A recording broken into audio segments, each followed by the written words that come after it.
A seemingly innocuous legal document, signed off by the family's most trusted lawyer, contained a hidden clause that would ultimately bring down their entire operation. What kind of quiet vengeance could be woven into the very fabric of legality? And by whom? Samuel Thorne, known professionally as Mr. Thorne, was the quiet architect of the Moretti family's legitimate empire in Chicago during the 1960s. While others handled the more brutish aspects of their trade, Sammy, with his polished spectacles and meticulously combed hair, spun intricate webs of legal ownership, shielding illicit profits behind layers of holding companies, real estate trusts, and legitimate-looking businesses. From the outside, he was a highly respected corporate attorney, known for his discretion and his uncanny ability to navigate complex tax codes. Yet, his true genius lay in his ability to make millions in racketeering and extortion disappear into the vast, churning maw of legitimate commerce. He understood that true power wasn't about what you owned, but what you appeared to own, and how you kept the government from seeing the truth. Sammy hadn't sought this life. He was a scholarship student, destined for a prestigious firm, until a family tragedy and a subsequent, overwhelming debt pulled him into the orbit of the Moretti family. Don Salvatore Moretti, a shrewd, old-school capo, saw something in the young lawyer's quiet intelligence and moral flexibility that others missed. Sammy became indispensable, crafting complex schemes that allowed the family to acquire prime real estate, establish seemingly legitimate entertainment venues, and even invest in burgeoning tech companies, all while funneling dirty money through their clean conduits. He was the family's brain, transforming their crude cash into untraceable wealth, making them, on paper, respected businessmen. His strategies were elegant in their simplicity and devastating in their effectiveness. He created a system where the profits from illegal gambling dens and loan sharking operations were declared as income from a chain of ostensibly legitimate dry cleaning businesses.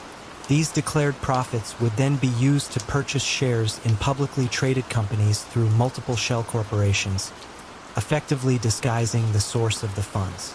The dividends from these investments, now perfectly clean, would flow back to the Moretti family, allowing them to live lavish lifestyles without ever raising suspicion.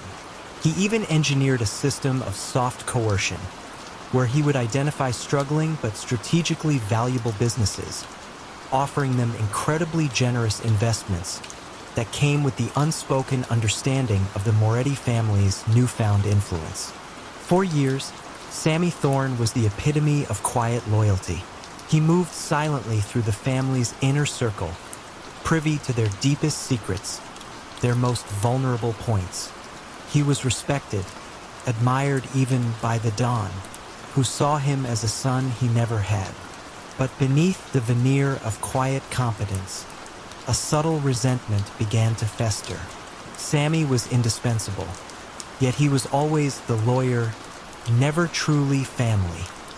He saw the opulence, the blatant disregard for consequence, while he himself lived a life of constant, grinding paranoia, his days consumed by the careful fabrication of lies.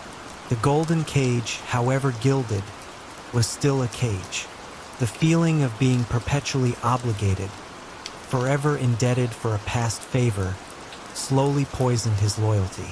The catalyst for the unraveling was not a grand act of defiance, but a small, deeply personal slight. When Sammy's elderly mother fell ill and required expensive, specialized care, he approached Don Moretti for assistance, alone against his years of service. The Don, usually generous with his own, dismissed him with a curt remark about family business taking precedence, subtly reminding Sammy of his place, of his outsider status. That moment, a mere shrug from a powerful man, was the pinpoint of betrayal for Sammy. It was then that the quiet, meticulous lawyer decided that if his life was to be a construct of artifice, then so too would be the Moretti family's downfall. The quiet vengeance began with subtle changes in the boilerplate language of contracts, the deliberate misplacement of a crucial decimal point in a property deed, the strategic omission of a single vital word in a corporate bylaw. These were not errors. They were meticulously placed tripwires. He knew the federal investigators, like Agent Elena Ramirez, were circling, always looking for an entry point. Ramirez, a young, tenacious prosecutor, had been building a case against the Moretti family for years, frustrated by their impenetrable financial shield. She knew the money was dirty, but she could never trace it. How do you catch shadows when they've learned to mimic light? Then, seemingly out of nowhere, an anonymous tip-off arrived at Ramirez's office.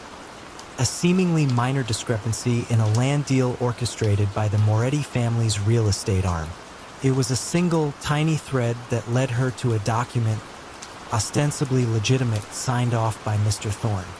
Within that document, hidden deep within dense legal jargon, was a single, cleverly disguised clause that, when interpreted correctly, left a crucial asset vulnerable to seizure should any part of the larger network be implicated in illicit activities. It was a technicality, almost invisible but devastatingly effective. Ramirez, pulling on this thread, found similar errors in other Moretti-linked contracts, like a series of meticulously placed breadcrumbs leading directly to the heart of their financial operations. The family's empire began to crack, not under the weight of a violent assault, but from within, quietly disintegrating due to a series of perfectly legal, perfectly placed vulnerabilities crafted by their most trusted confidant.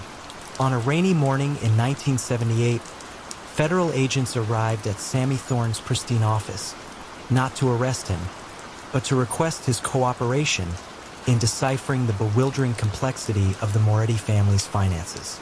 He complied, his face impassive, his eyes betraying nothing. The serpent in the suit had untangled the very knots he had spent a lifetime weaving, not with a roar, but with a whisper, and in doing so, brought down the empire he had so diligently built. The Moretti family collapsed, not from external force, but from an internal, perfectly executed act of quiet, calculated betrayal. The newly renovated community center, praised by local politicians as a beacon of urban renewal, was financed by a labyrinthine series of public grants and private donations, its construction managed by a network of firms that seemed to appear and disappear like phantoms in the night. But beneath the celebratory ribbon cutting, who truly benefited from every brick laid, every pipe fitted, and every dollar supposedly spent on the city's infrastructure? Don Lorenzo the Ledger Gallo was a man of quiet numbers, not boisterous commands, in the concrete jungle of 1960s New York. While others reveled in the illicit glamour of their rackets, Lorenzo, with his unassuming demeanor and a penchant for meticulously organized spreadsheets, saw the boundless potential in public works. He understood that cities, in their endless pursuit of progress, were constantly building, repairing, and expanding, creating a limitless stream of contracts, permits, and financial opportunities. He transformed these civic necessities into a quiet, almost invisible criminal empire. He believed that the greatest fortunes were found not in defiance of the law, but in its meticulous exploitation. Lorenzo's ascent began not with a violent takeover, but with a patient, calculated infiltration of City Hall. He started by cultivating relationships with mid-level bureaucrats, building inspectors, and planning commission officials. His approach was disarmingly simple. He offered solutions. A building permit mysteriously stalled? Lorenzo knew a guy. A competitor winning too many bids?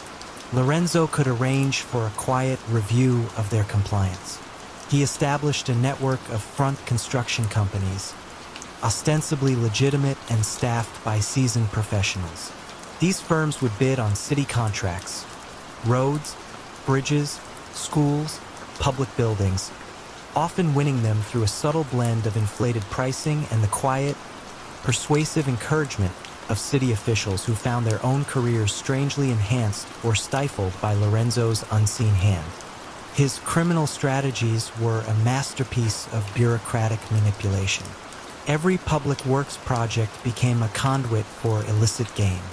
No-show jobs swelled payrolls, their salaries siphoned off as pure profit. Substandard materials were approved at premium prices, the difference flowing into Lorenzo's coffers. Money laundering was achieved through a dizzying array of shell corporations acting as subcontractors, suppliers, and consultants, all billing the city for services that were either inflated, never rendered, or performed with inferior materials. He became the quiet, indispensable patron of the pavement, overseeing the vast enterprise of urban development while systematically skimming millions off the top, leaving behind perfectly legitimate-looking invoices and completed projects that, while functional, were built on a foundation of fraud. Within the larger criminal landscape, Lorenzo navigated power struggles with a quiet, almost academic detachment. Other crime families might control drug distribution or gambling operations, but Lorenzo controlled the very infrastructure they depended on. When a rival capo attempted to muscle in on a lucrative city contract, Lorenzo wouldn't send enforcers.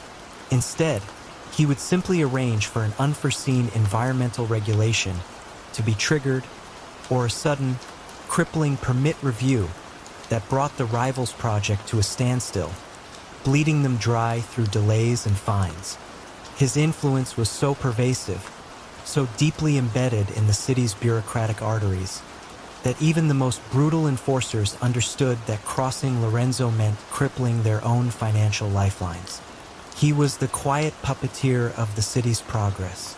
The unraveling began not with a wiretap or an informant, but with an unassuming, highly principled city auditor named Eleanor Vance.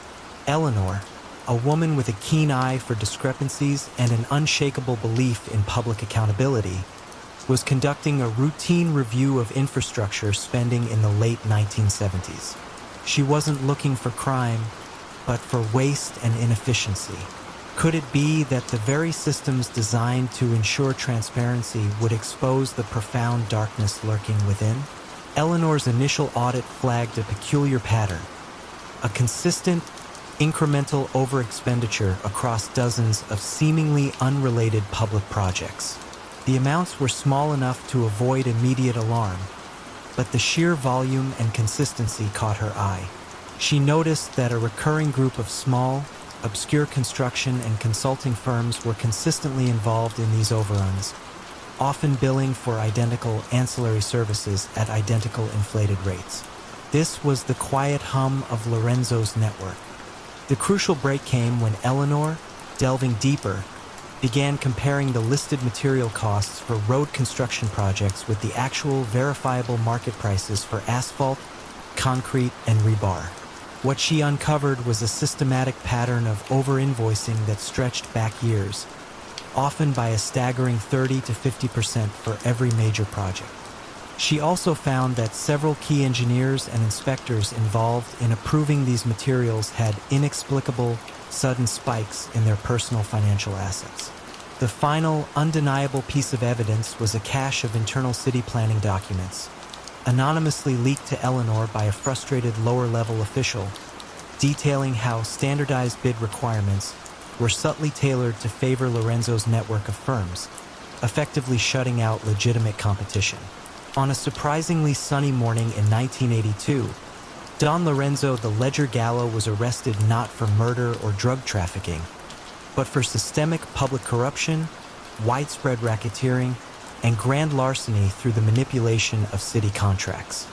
His empire, built on the quiet, indispensable process of urban development, crumbled not under the weight of a violent assault, but under the relentless, methodical scrutiny of a persistent auditor and the undeniable mathematical truth of inflated invoices.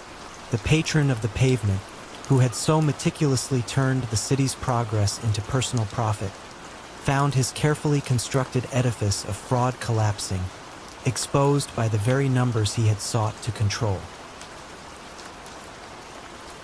The whispers began in the hushed corridors of London's most prestigious auction houses.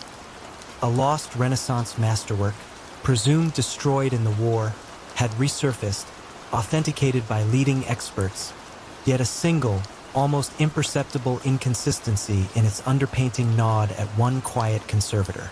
How could such a flawlessly executed deception, worthy of the greatest art forgers in history, be undone by a detail so minute, so easily overlooked? Don Alessandro, the curator Volpe, was not a man of the shadows, but of gilded frames and hushed galleries. In 1990s Milan, he moved with the easy grace of old money, his tailored suits and encyclopedic knowledge of art history belying his true profession. The Volpe family, a once formidable force in traditional rackets, had seen their power wane as the old ways crumbled. It was Alessandro, with his discerning eye and intellectual curiosity, who had quietly steered them into a new, far more lucrative, and arguably more elegant criminal enterprise: high-stakes art fraud and the trafficking of stolen masterpieces. He understood that the greatest fortunes were made not by spilling blood, but by mastering perception. Alessandro's rise was as meticulously crafted as his forgeries. He cultivated relationships with disgraced art historians, financially strapped conservators, and even disillusioned museum security personnel. He didn't threaten, he offered solutions. A historian facing overwhelming debt found a sudden, anonymous benefactor. A conservator struggling with a rare illness in their family discovered a generous, no questions asked grant. These individuals, once seduced by the quiet, seemingly benevolent hand of Don Volpe, became invaluable assets in his sophisticated network. He created a clandestine atelier where master forgers, often artists whose legitimate careers had faltered, painstakingly recreated lost works or duplicated existing ones with breathtaking accuracy. They worked with period materials, aged canvases, and even historical pigments, striving for a fidelity that went beyond mere imitation. His criminal strategies were a testament to his artistic sensibilities. He'd orchestrate the discovery of a long-lost painting, perhaps from a forgotten private collection, ensuring its provenance was just ambiguous enough to excite, but not alarm the art world. Through subtle blackmail or carefully placed donations, he would ensure that the initial authentications went smoothly. The laundered money would flow through a network of shell galleries and anonymous private sales, blurring the lines between genuine investment and illicit profit. He operated in a world where a handshake sealed deals worth tens of millions, a world where the quiet exchange of a masterpiece was far more valuable than any street-level drug transaction. He understood the psychology of the art market, its desire for the rare, its willingness to believe in a romantic narrative, and its deep-seated trust in its own established circles. Within the broader criminal landscape, Alessandro often found himself an anomaly. Other families, still clinging to more brutal methods, viewed his ventures with a mix of disdain and grudging admiration for the sheer volume of untraceable wealth he generated. Power struggles for Alessandro were less about turf wars and more about intellectual dominance, ensuring his operations remained distinct and insulated from the street-level chaos. When a rival family attempted to muscle in on a valuable antique smuggling ring he was overseeing, Alessandro didn't resort to violence. Instead, he subtly alerted a notoriously aggressive private art recovery firm to their activities, letting a third party dismantle his competitor's operation, leaving his own hands clean.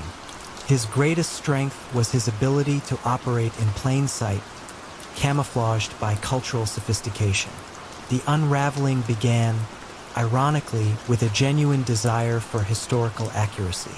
Dr. Helena Vargas, a quiet, unassuming art conservator at the Uffizi Gallery in Florence, was preparing a catalog for a major exhibition on Renaissance portraiture. She received images of the newly discovered painting, authenticated in London, for inclusion. Helena, however, possessed an almost preternatural sensitivity to the subtle nuances of paint and canvas. While viewing high-resolution scans, She noticed something peculiar in the painting's deepest underlayer, visible only through advanced multispectral imaging. It was a faint, almost imperceptible hint of a pigment, a specific shade of ochre that, according to her extensive research, had not been synthesized or commonly used until a century after the original artist's death. Could a single, anachronistic brushstroke be the thread that unravels a tapestry of deception? Helena, driven by academic rigor rather than suspicion, began a painstaking, quiet investigation. She wasn't looking for a criminal, but for a historical inaccuracy. She cross-referenced archival texts, ancient pigment recipes, and historical trade routes. Each piece of data reinforced her initial observation. The ochre simply should not have been there. She discreetly reached out to a trusted colleague at Scotland Yard, a detective named Inspector Finch, known for his unconventional approach to art crime. Finch, initially skeptical, was swayed by Helena's quiet conviction and the sheer, meticulous detail of her findings. The decisive break came when Helena, with Finch's assistance, secured permission for a microscopic examination of the painting, then displayed at a high-profile exhibition. Under high magnification, the anachronistic ochre was confirmed. The ripple effect was immediate and devastating. Once the initial masterpiece was definitively exposed as a fake, the entire art market began to scrutinize every lost work that had passed through Alessandro Volpi's various channels. The sophisticated network of galleries and private collectors, once his greatest strength, became a conduit for his exposure. On a serene evening in 2002, Don Alessandro Volpe was arrested not for violence or drug trafficking, but for systematic art fraud, money laundering, and grand larceny, charges that shook the art world to its core. His empire, built on the delicate artistry of deception, crumbled not under the weight of a violent raid, but under the quiet, relentless scrutiny of an art historian and a pigment that spoke volumes across centuries. The curator of counterfeits found his carefully constructed illusions dissolving, exposed by the very details he had once believed made them perfect.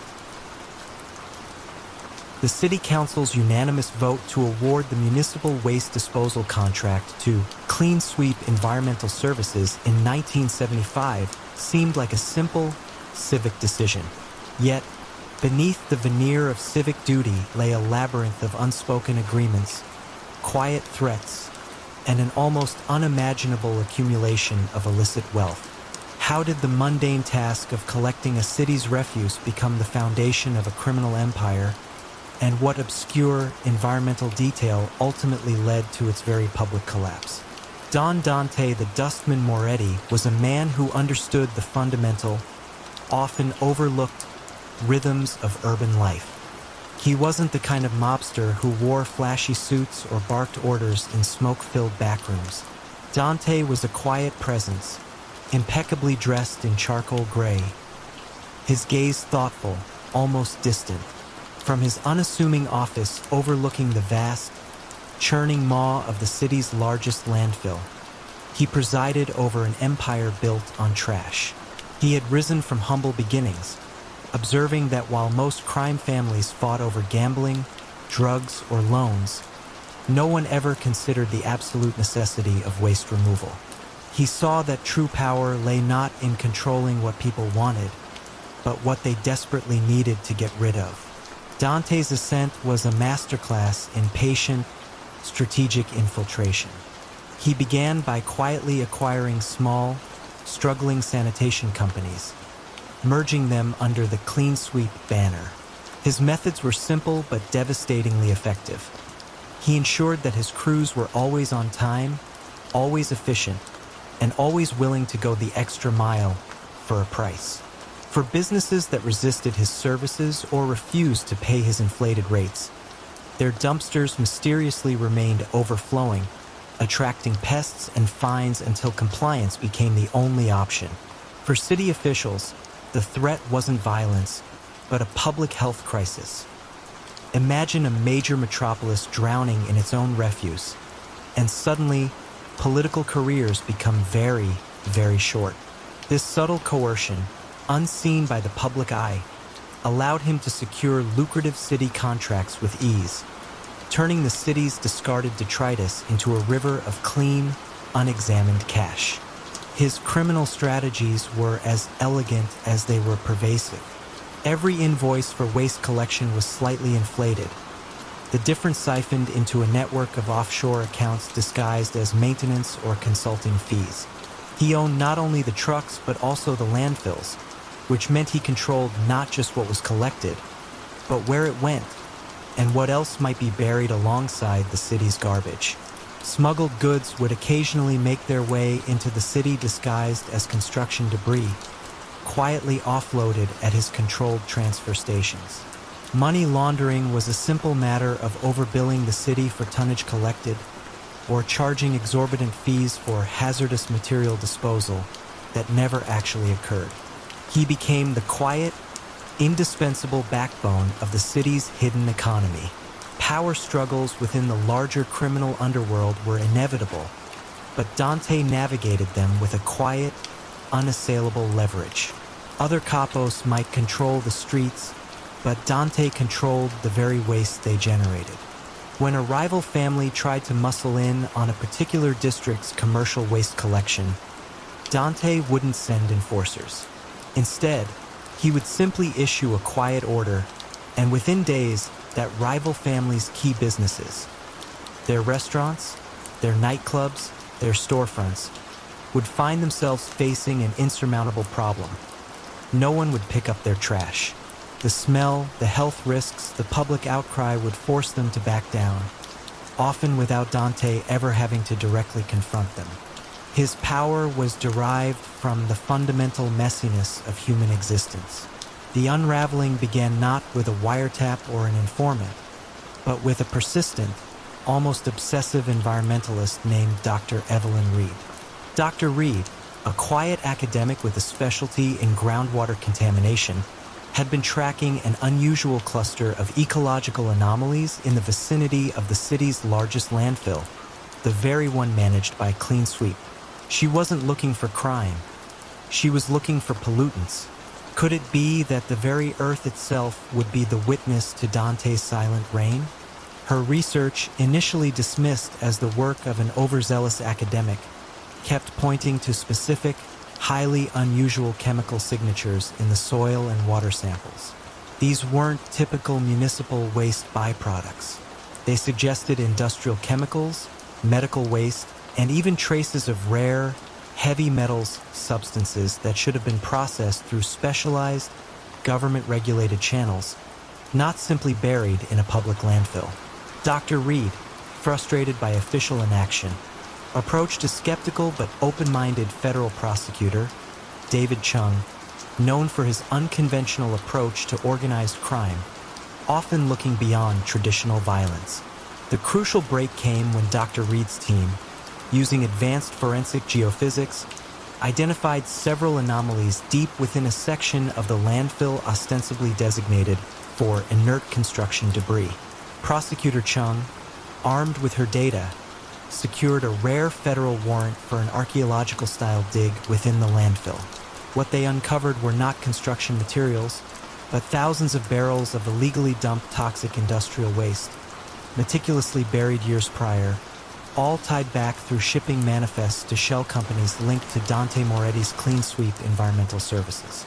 On a drizzly morning in 1998, Don Dante the Dustman Moretti was arrested not for racketeering or extortion directly, but for massive environmental crimes and conspiracy to illegally dispose of hazardous materials. His empire, built on the quiet, indispensable service of collecting waste, collapsed when the very refuse he managed became the undeniable evidence against him. The silent scavenger, who had so carefully turned the city's dirt into gold, found his meticulously buried secrets unearthed, exposed by the very earth he had sought to control. In the smoke-filled backrooms of 1950s Chicago, where rivalries often spilled into the streets in bursts of violence, one man stood as an almost mythical figure of calm. Antonio the peacemaker Rizzo, the quiet consigliere to the formidable Barzini family. How did this unassuming diplomat, who never raised his voice or drew a weapon, manage to mediate endless internal disputes and keep the family's coffers overflowing? And what ultimately fractured the delicate peace he so meticulously crafted? Antonio was an anomaly in the brutal world of organized crime. He carried no firearms, dressed in impeccably tailored but conservative suits, and spoke in soft, measured tones.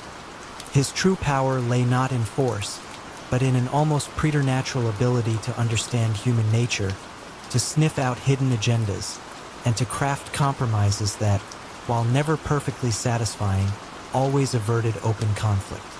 He had an unparalleled memory for slights, favors, and debts, both financial and personal. When two capos were on the verge of turning a quiet disagreement into a bloody feud over a territory or a cut of the profits, it was Antonio who would quietly arrange a meeting, present a solution so artfully balanced it seemed almost inevitable, and ensure that both parties left feeling they had won, or at least avoided a greater loss. He was the family's internal affairs department, its silent arbiter, a human circuit breaker for volatile tempers. His relationship with Don Carmine Barzini was one of profound trust, almost like a symbiosis. Carmine, a man of fierce temper and old-world principles, relied entirely on Antonio's judgment for internal matters. While the Don handled external threats with an iron fist, it was Antonio who kept the family from devouring itself from within. Antonio's office was a simple space adorned with bookshelves filled with legal texts and philosophical works, rather than ledgers of illicit earnings. Here, he would host his quiet consultations, sipping espresso and listening more than he spoke, his eyes reflecting a deep understanding of the unspoken resentments and simmering ambitions of the men who came to him. He understood that true loyalty wasn't simply commanded. It was carefully cultivated, often through the quiet resolution of grievances. Antonio's influence also extended to the family's financial strategies. He abhorred public displays of wealth, seeing them as unnecessary risks. Instead, he championed quiet, almost invisible investments, funneling laundered money through a network of small, legitimate businesses, dry cleaners, catering companies, and even a chain of neighborhood pharmacies. He was meticulous about the clean money, ensuring that the legal revenue streams appeared entirely separate from the illicit ones. He believed that the strength of the family lay not in its ability to inspire fear, but in its financial resilience and its ability to operate beneath the radar of law enforcement. This approach, while less flashy, brought in steady, considerable profits and kept the family out of the public eye for longer than many of their more flamboyant contemporaries. As the years passed, however, a subtle shift occurred. The younger generation, many of whom had never experienced the brutal early days of open warfare, began to see Antonio's conciliatory approach as weakness. They craved more direct action, more overt displays of power, and a faster accumulation of wealth. Among them was Marco Barzini, Don Carmine's ambitious nephew, who, while outwardly respectful, privately chafed under Antonio's quiet authority. Marco believed Antonio's endless compromises were leaving money on the table, and that the family's true power was being diluted by constant appeasement.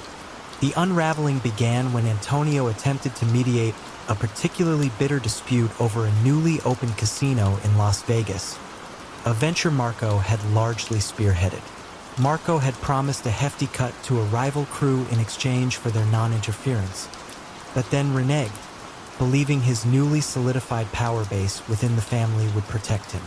The rival crew escalated their demands, threatening to expose some of the casino's less-than-legal financial arrangements. Antonio, true to form, sought a middle ground, urging Marco to honor at least a portion of the original agreement to avoid a costly and attention-grabbing public dispute. Marco, however, saw this as a direct challenge to his authority, an indication that Antonio's peacekeeping was merely a way to exert control. He believed Antonio's accumulated knowledge of everyone's secrets, kept in service of diplomacy, had become a silent form of blackmail.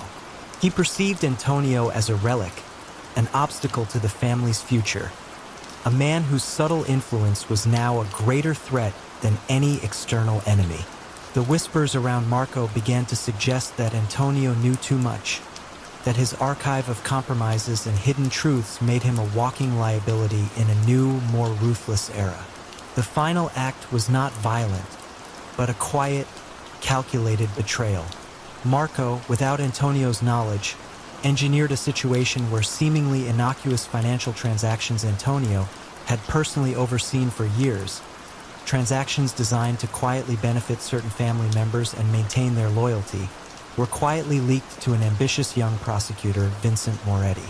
These leaks, while not immediately damning on their own, created a labyrinth of suspicion.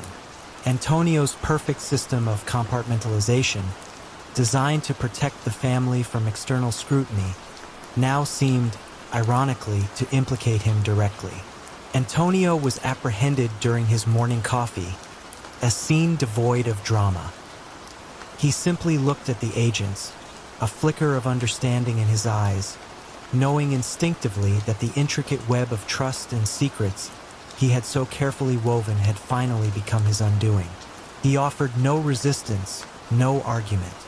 His empire of truces, built on whispers and compromises, dissolved not with a violent crack, but with the quiet turning of a key, a testament to the fact that even the most skillful piece, when built upon a foundation of secrets, can be shattered by a single deliberate act of internal sabotage. Frank the Fixer Salerno had seen a lifetime of secrets, wrapped in the plush silence of mahogany-paneled offices and whispered under the clinking of ice in dark, crowded social clubs. For nearly 50 years, his loyalty to the Moretti family had been an unyielding bedrock, a bond forged not just in blood, but in a shared history of survival and ambition. He was the quiet strategist, the man who made problems disappear without a trace. His reputation built on discretion and a chillingly effective ability to anticipate every angle. But what happens when the very fabric of that loyalty begins to fray, not from external pressure, but from a quiet, internal rot that questioned everything he believed in, and what would be the breaking point that finally shattered his unwavering commitment? From the smoky backrooms of Prohibition-era speakeasies to the gleaming high-rises of the late 20th century, Frank Salerno had been a constant.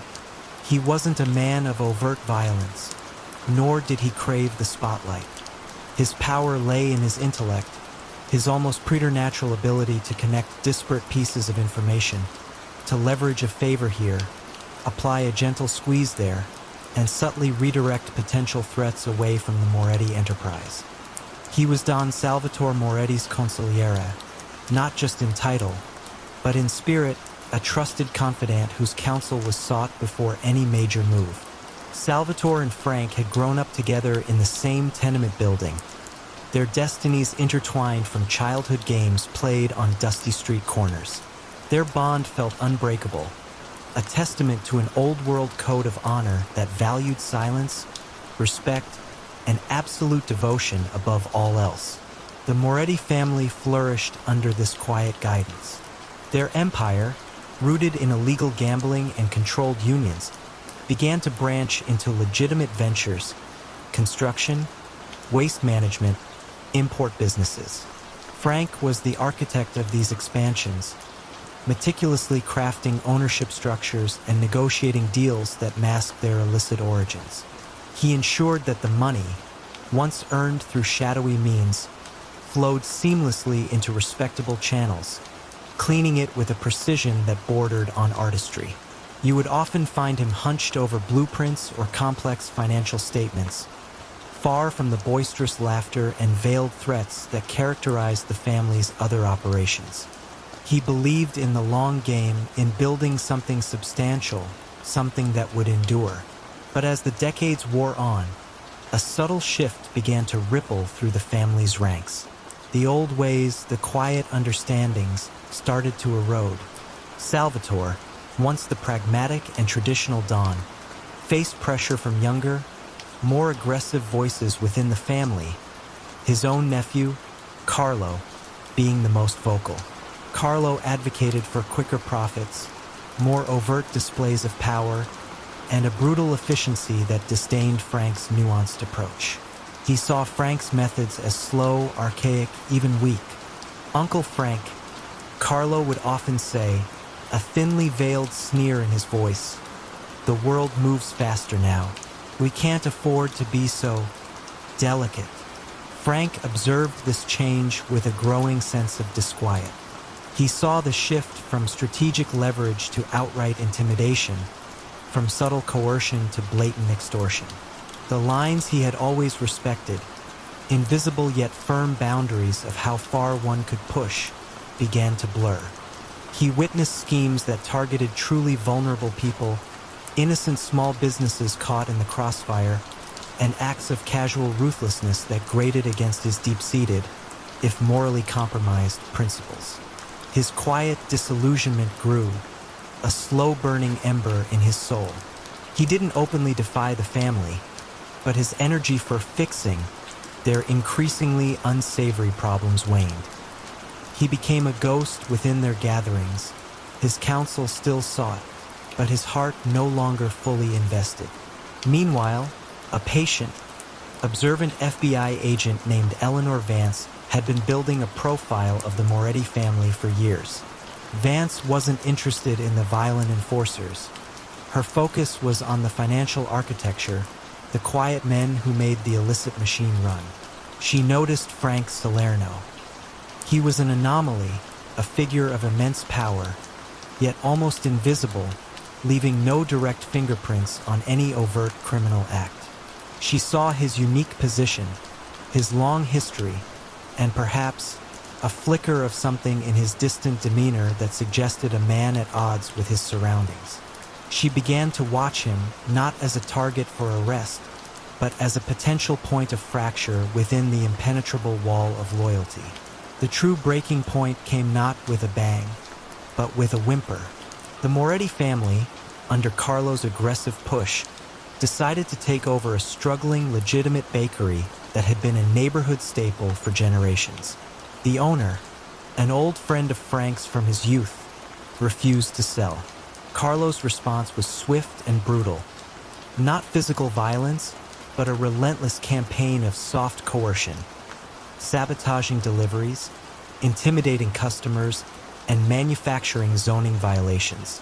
Frank, who had always protected the vulnerable in his own quiet way, pleaded with Salvatore to intervene, reminding him of their shared past, of the respect they had always cultivated in the community.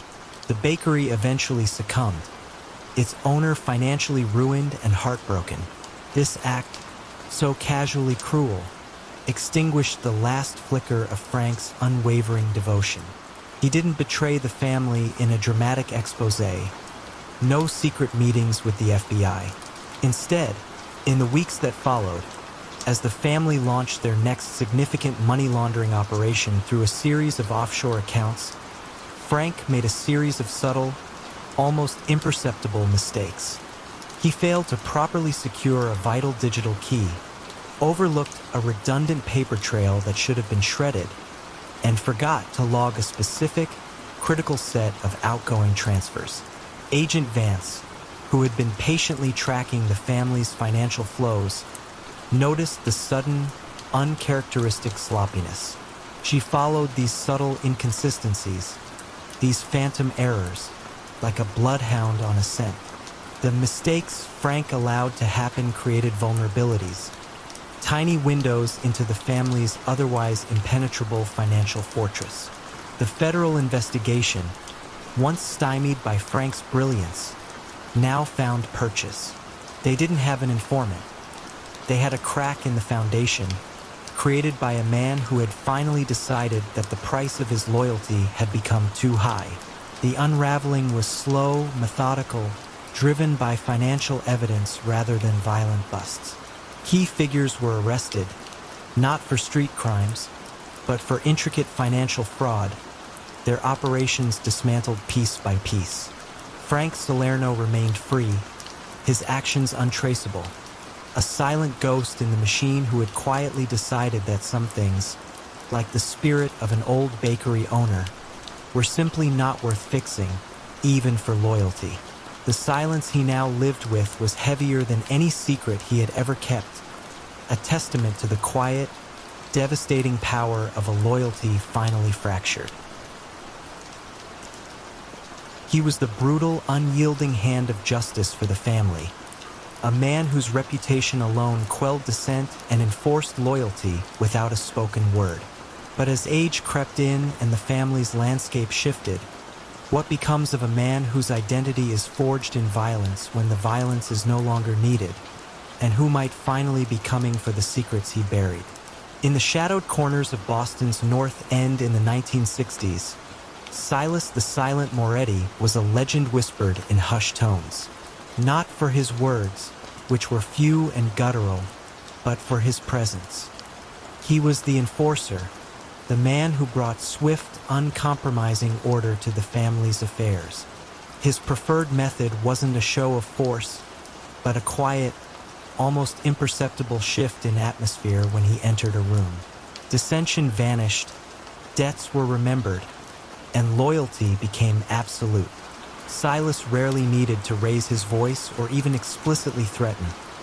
A look, a subtle gesture, a prolonged silence was enough to convey the gravity of his purpose.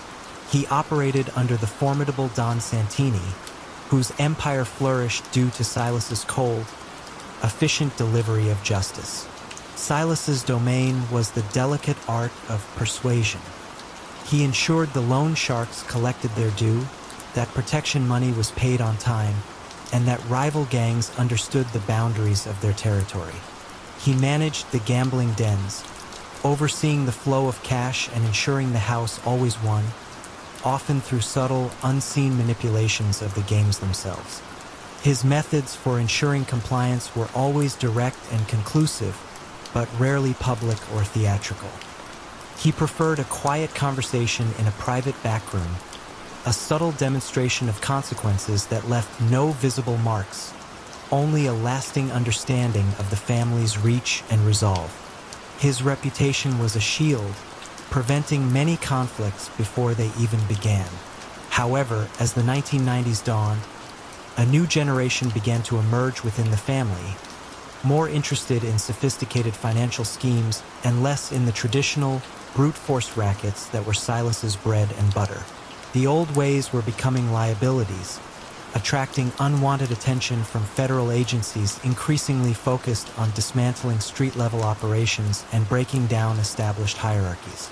Don Santini, recognizing the changing tides and Silas's advancing age, began to subtly sideline him, not with disrespect, but with a quiet, almost gentle pushing towards a well-earned retirement.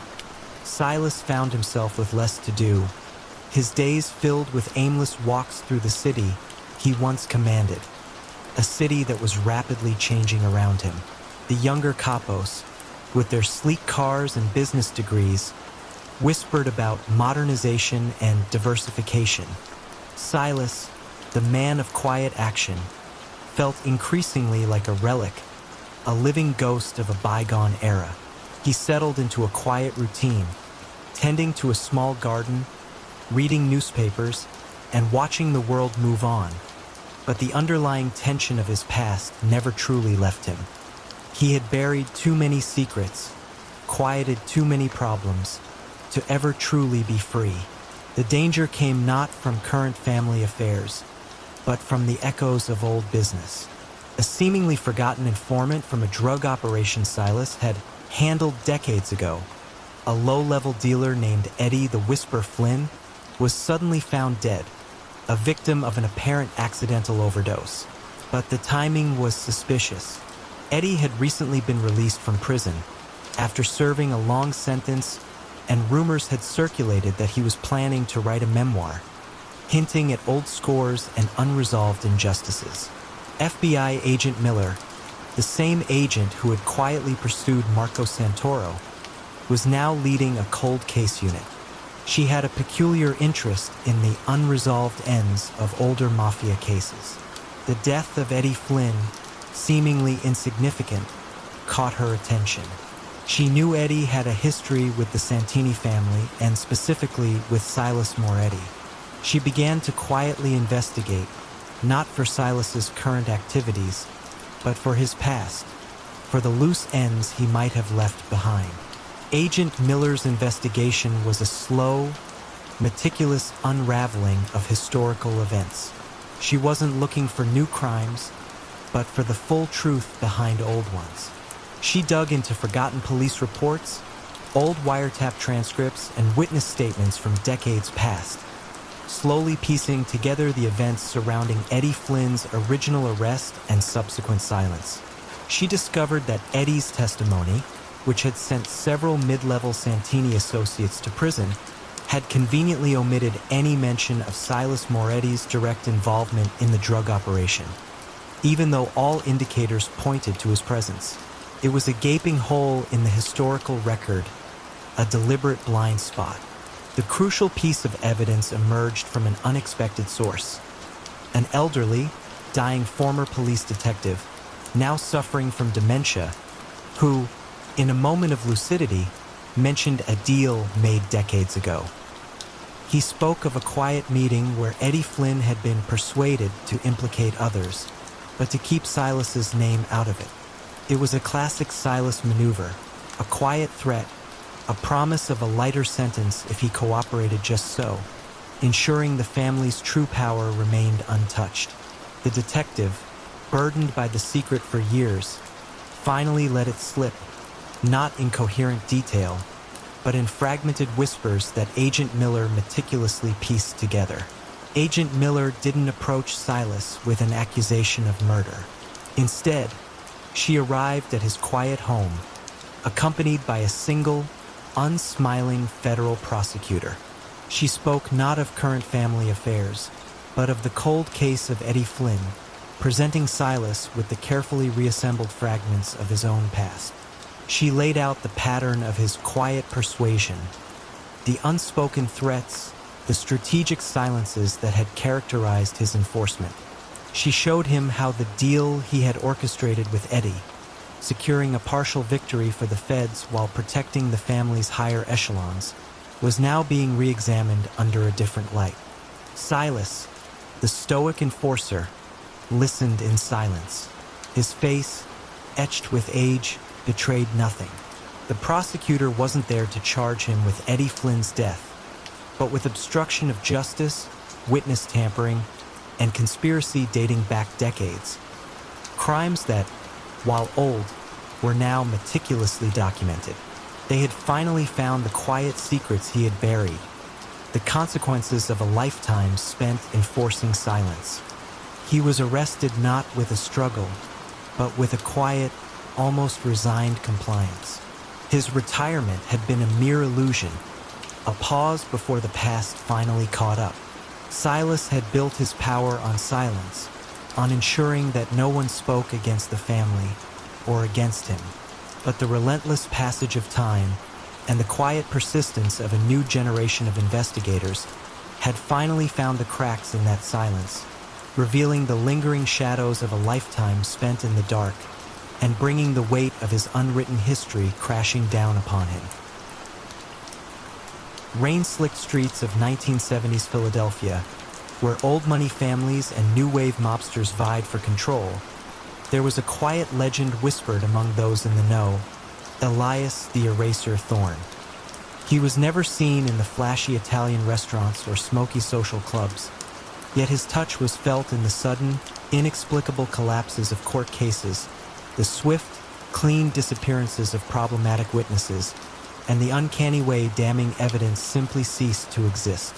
How did this meticulous man, whose craft was the art of making things not be, become the indispensable shadow for the city's criminal elite? And what subtle flaw in his flawless system eventually brought his world of illusions crashing down? Elias Thorne was a paradox. He held no formal position within the city's various criminal enterprises. He was a freelance artisan, a master of bureaucratic alchemy. dressed in nondescript, often slightly rumpled suits. He moved through municipal buildings, courtrooms, and dusty archives with the quiet confidence of a librarian. He didn't issue threats. He simply identified the pressure points in the system: a judge's obscure procedural preference, a clerk's financial woes, a legal loophole overlooked by busy prosecutors. His methods were always legal, or at least presented as such. A key witness might genuinely forget details after a carefully administered, doctor-prescribed sedative. A crucial document could be misfiled in a labyrinthine government archive. A jury might mysteriously deadlock due to a single, stubbornly uncooperative member. Elias's genius lay in orchestrating these outcomes with precision, leaving no traceable fingerprints of malice, only the quiet, frustrating fact that justice had, once again, slipped through the cracks. His clientele ranged from the old South Philly families to ambitious drug kingpins seeking to sanitize their operations. They paid him handsomely, not for violence, but for the profound peace of mind that came from knowing a problem, no matter how intractable, could simply cease to exist. Elias operated from a sparse, almost ascetic office above a forgotten bookstore. His only tools a rotary phone, an old typewriter, and an extensive, meticulously cross-referenced card catalog of connections, vulnerabilities, and obscure regulations. He was a silent partner, a ghost in the machine, ensuring that the wheels of justice spun in the wrong direction without ever touching them directly. He cultivated a network of seemingly innocent contacts: retired civil servants, overworked paralegals, struggling private investigators, who, for a discreet fee, would perform the small, seemingly innocuous tasks that, when combined, created a perfect illusion of natural events. The Barzini family, the reigning power in the city, relied on Elias more than any other. Don Carlo Barzini, a man of quiet authority, understood that Elias offered something more valuable than brute force: deniability and a clean slate. When a police informant threatened to expose a vast gambling ring, Elias didn't send enforcers. He engineered a situation where the informant's own, very minor, past indiscretions were quietly leaked, leading to their discrediting and removal from the witness list by the very authorities they sought to assist. The problems just vanished, like smoke in the wind. But even perfection carries a subtle flaw. Over years, the very absence of problems in cases connected to Elias's clients began to create a pattern, a quiet statistical anomaly. This was first noticed by a young, obsessive assistant district attorney named Isabella Izzy Moretti. Izzy wasn't looking for a grand conspiracy. She was studying cold cases, trying to understand why some seemingly open and shut prosecutions had inexplicably failed. She began to see a trend. In every Barzini-related case that inexplicably fizzled out, there was always a common thread: a procedural oddity, a suddenly uncooperative witness, a missing piece of evidence that, while isolated, became statistically improbable when viewed collectively. It was the pattern of non-events that intrigued her, the negative space in the legal landscape. Izzy didn't look for violence. She looked for quiet influence. She spent months painstakingly cross-referencing court dockets, police reports, and even obscure municipal ordinances. She built a digital timeline of these anomalies, recognizing Elias's signature not in what he did, but in what he prevented from happening. She noticed that certain judges had surprisingly high rates of hung juries in specific types of cases, or that particular evidence lockers seemed prone to errors when certain names appeared on police reports. She began to connect these seemingly random instances, drawing a map of the subtle, invisible hand guiding the outcomes. The final piece of the puzzle came from an unexpected place. A retired court clerk who, suffering from early-stage dementia, began to ramble about the quiet man who paid him small sums for extra help with filing. The details were vague, but Izzy, following the thread of Elias's modus operandi, recognized the pattern. She secured a quiet, carefully planned sting, not to catch Elias in a violent act, but in the subtle act of influencing a public servant, providing an anonymous tip about a seemingly mundane zoning dispute. Elias Thorne was apprehended not in a dramatic raid, but while quietly reviewing a complex set of property deeds in his austere office. He offered no resistance, no plea. He simply looked up at Izzy, a flicker of something akin to recognition, or perhaps even a strange admiration in his eyes. His perfectly constructed world of engineered disappearances and legal illusions dissolved not with a crash, but with the quiet click of a camera shutter as an evidentiary photo was taken, a testament to the fact that even the most meticulously crafted absence can, over time, become a profound and undeniable presence. The demo tape, a raw, heartfelt collection of folk songs, had been rejected by every major label in Los Angeles. Yet, after a single, hushed meeting with a seemingly benevolent music executive known for his philanthropy, the same tape mysteriously became a nationwide sensation, dominating airwaves and selling millions. But what hidden price did such sudden success demand? And who secretly owned every note, every lyric, every performance? Salvatore Sal Moretti, known quietly in certain circles as the Maestro, was a figure unlike the typical crime boss. In the opulent, sun-drenched offices of Los Angeles' music industry in the late 1980s, Sal moved with the measured calm of a classical conductor. He wore impeccably tailored suits, his silver hair always neatly combed, and his gaze, though gentle, missed nothing. He wasn't a musician, but he loved the idea of music, the power it held over hearts and minds. His true genius, however, lay in understanding its economic rhythm. While others fought over gambling dens and drug routes, Sal quietly orchestrated a different kind of empire, one built on songs and the fortunes they generated. He saw that the greatest control wasn't exerted through violence, but through the invisible hands that guided fame. Sal's ascent had been a slow, insidious creep. He began by acquiring small, struggling talent agencies and boutique record labels, always under the guise of saving them. He then leveraged these footholds to gain influence over key concert venues and eventually the very radio stations that dictated a song's fate. His methods were never overt. He wouldn't send muscle. Instead, a club owner might find their liquor license inexplicably delayed, or a radio station manager might experience a sudden, crippling technical issue right before a major advertising push. Conversely, those who cooperated found their careers inexplicably flourishing. This quiet, pervasive coercion allowed him to build an unassailable network, turning the dreams of aspiring artists into an endless stream of illicit revenue. His criminal strategies were masterpieces of financial obfuscation, hidden beneath layers of artistic legitimacy.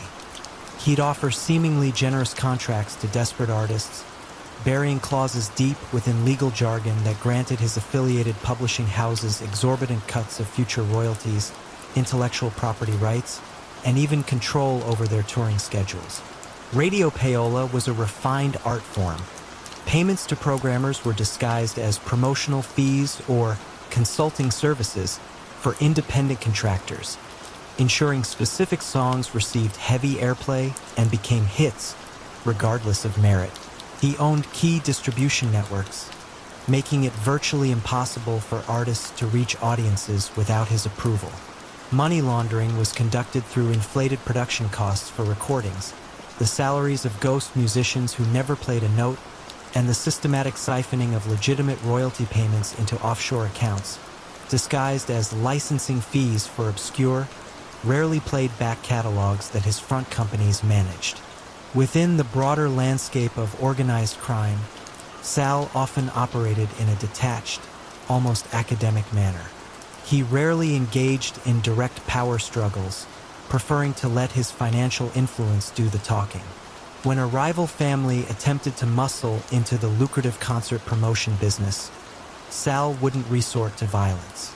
Instead, He would simply arrange for key venues to become unavailable for their artists, or quietly ensure that radio stations refused to play their songs, effectively crippling their ability to generate revenue. His strength lay in making rivals economically irrelevant, proving that sometimes the most devastating blows were silent. Could such a finely tuned instrument of control eventually play a dissonant note, revealing its true nature? The unraveling began not with a federal agent, but with a relentless, quiet analyst named Sarah Chun. Working for a global music rights organization tasked with distributing royalties, Sarah was tasked with auditing the burgeoning digital music landscape of the early 2000s. As music began to shift from physical CDs to online downloads and streaming, the flow of money changed, becoming a complex, interconnected web of microtransactions. Sarah, a meticulous individual with an uncanny ability to spot numerical anomalies, noticed something peculiar. While digital sales for legitimate artists were booming, a shockingly high percentage of royalties, particularly from obscure, public domain-sounding music, was flowing to a handful of small, seemingly legitimate publishing houses. These companies, on paper, managed rights for thousands of artists, but many of them were either deceased, unknown, or their works were being systematically undervalued while the ghost catalogs earned disproportionately. Sarah's deep dive revealed an intricate web of interlinked companies, all ultimately pointing back to a legitimate, well-respected music conglomerate owned by Sal Moretti. The data, initially dismissed by her colleagues as market noise, screamed fraud to her. It wasn't about missing money. It was about money being systematically siphoned through legitimate channels. She saw a pattern of phantom artists generating millions in royalties, while real artists struggled to make ends meet, all due to hidden licensing agreements and intricate financial diversions. She presented her findings to a reluctant but eventually convinced FBI white-collar crime unit, focusing not on violence, but on the chillingly precise financial manipulation. On a warm afternoon in 2004, Don Salvatore the Maestro Moretti was arrested not in a dramatic club raid, but in his elegant, soundproofed recording studio. The charges were comprehensive: massive intellectual property fraud, systemic copyright infringement, racketeering through royalty manipulation, and complex money laundering. His empire, built on controlling the physical distribution and airwaves of music, had found itself outmaneuvered by the very digital revolution it tried to exploit. The vast paper trail of his financial manipulations, once hidden by the complexity of the music industry, became undeniably clear in the cold, hard light of data analysis. The maestro of melodies found his symphony of deception brought to a jarring halt, not by a bullet, but by the quiet, unyielding rhythm of irrefutable numbers. He was the undisputed heir, born into the gilded cage of power, groomed to lead a vast criminal enterprise. But when the time came to step into his father's formidable shoes, Michael had to contend not only with rival families, but with the lingering, almost spectral presence of his predecessor's unwritten rules. Could he truly forge his own path, or was he forever bound by the quiet shadow of the old Don's legacy? In the opulent, yet strangely stifling, penthouse suites overlooking the glittering skyline of 1980s Miami, Michael the Prince Giordano was a study in contrasts. He wore bespoke suits with effortless grace, spoke several languages, and held degrees from prestigious universities. On the surface, he was the picture of a successful, modern businessman. Yet, beneath this polished veneer lay the deep, complex legacy of his father, Don Vittorio Giordano, a man who had ruled the city's criminal underworld with an iron fist and a mind like a steel trap. Michael was the anointed successor, the prince, but the crown he was meant to inherit was heavy with unspoken expectations and the weight of a quiet, relentless surveillance by both rival families and increasingly sophisticated federal agencies. Don Vittorio had built an empire on gambling, narcotics, and highly organized extortion rings, But his true genius lay in his ability to maintain peace through fear and respect, and in his almost prescient understanding of who to trust and, more importantly, who not to. He operated with a quiet authority, often using intermediaries and subtle signals rather than overt commands. Michael had spent his youth observing, learning at his father's knee, understanding the intricate dance of power dynamics, the delicate balance between violence and diplomacy. He saw how his father employed quiet coercion, how he used strategically placed whispers to achieve what others might need bloodshed for. However, Michael's vision for the family differed from his father's. He saw the future in legitimate enterprises, in moving away from the street-level rackets that drew so much attention. He wanted to pivot towards international trade, large-scale real estate, and sophisticated money laundering operations that would blend seamlessly into the global economy. This shift required a different kind of skill set, one rooted in finance and global logistics, rather than brute force. He started by discreetly investing in legitimate shipping companies and import businesses, creating a complex web of transactions that allowed drug profits to be folded into seemingly lawful commerce. He used layers of shell corporations in various tax havens, making the money's origin almost impossible to trace. The challenge wasn't just external, it was internal. Many of the old guard, men who had pledged fealty to Don Vittorio, viewed Michael's modern approach with suspicion, even disdain. They understood muscle and fear, not spreadsheets and international banking laws. Chief among these was Silas Moretti, a capo who still believed in the old ways, in violence as the ultimate persuader. Silas was fiercely loyal to the memory of Don Vittorio, and saw Michael's quiet innovations as a betrayal of their traditions. This created a subtle but palpable tension, a quiet struggle for the soul of the family, played out not with gunfire, but with veiled comments, strategic delays, and a constant undercurrent of unspoken dissent. Michael tried to assert his authority, making decisive moves to consolidate power and push his new vision. He quietly removed disloyal elements, not through violence, but by cutting off their financial lifelines, isolating them until they withered away. He believed in starving dissent, not openly fighting it. Yet, the ghost of his father's methods lingered. Don Vittorio had maintained control not just through strength, but through a deeply ingrained respect for the unspoken code, for the omerta that bound them. Michael, in his pursuit of efficiency and modernity, sometimes overlooked these more subtle cultural bonds. The unraveling began with a seemingly minor incident in one of Michael's legitimate shipping ventures. A container, supposedly filled with electronics, was intercepted by federal agents in New Orleans, revealing a substantial narcotics shipment. This was a significant blow, but not fatal. The real damage, however, came from the fallout within the family. Silas Moretti, seeing an opportunity, began to sow seeds of doubt. He implied that Michael's modern methods were not just inefficient, but reckless, drawing unwanted attention to operations that had previously been invisible. The federal investigation, spearheaded by a joint task force targeting white-collar crime, had been quietly building for years. They weren't looking for street dealers or low-level enforcers. They were tracking the financial flows, the vast sums of money moving across borders, much of it through Michael's legitimate-looking companies. The intercepted container was simply the first visible thread in a much larger, intricate tapestry. The feds, using advanced financial forensics, began to map Michael's complex network of international corporations, spotting patterns that the old guard would never have understood, nor protected against. They observed how money from drug sales in Latin America was funneled through shell companies in the Caribbean, then invested in legitimate real estate projects in the US, creating an elaborate financial illusion.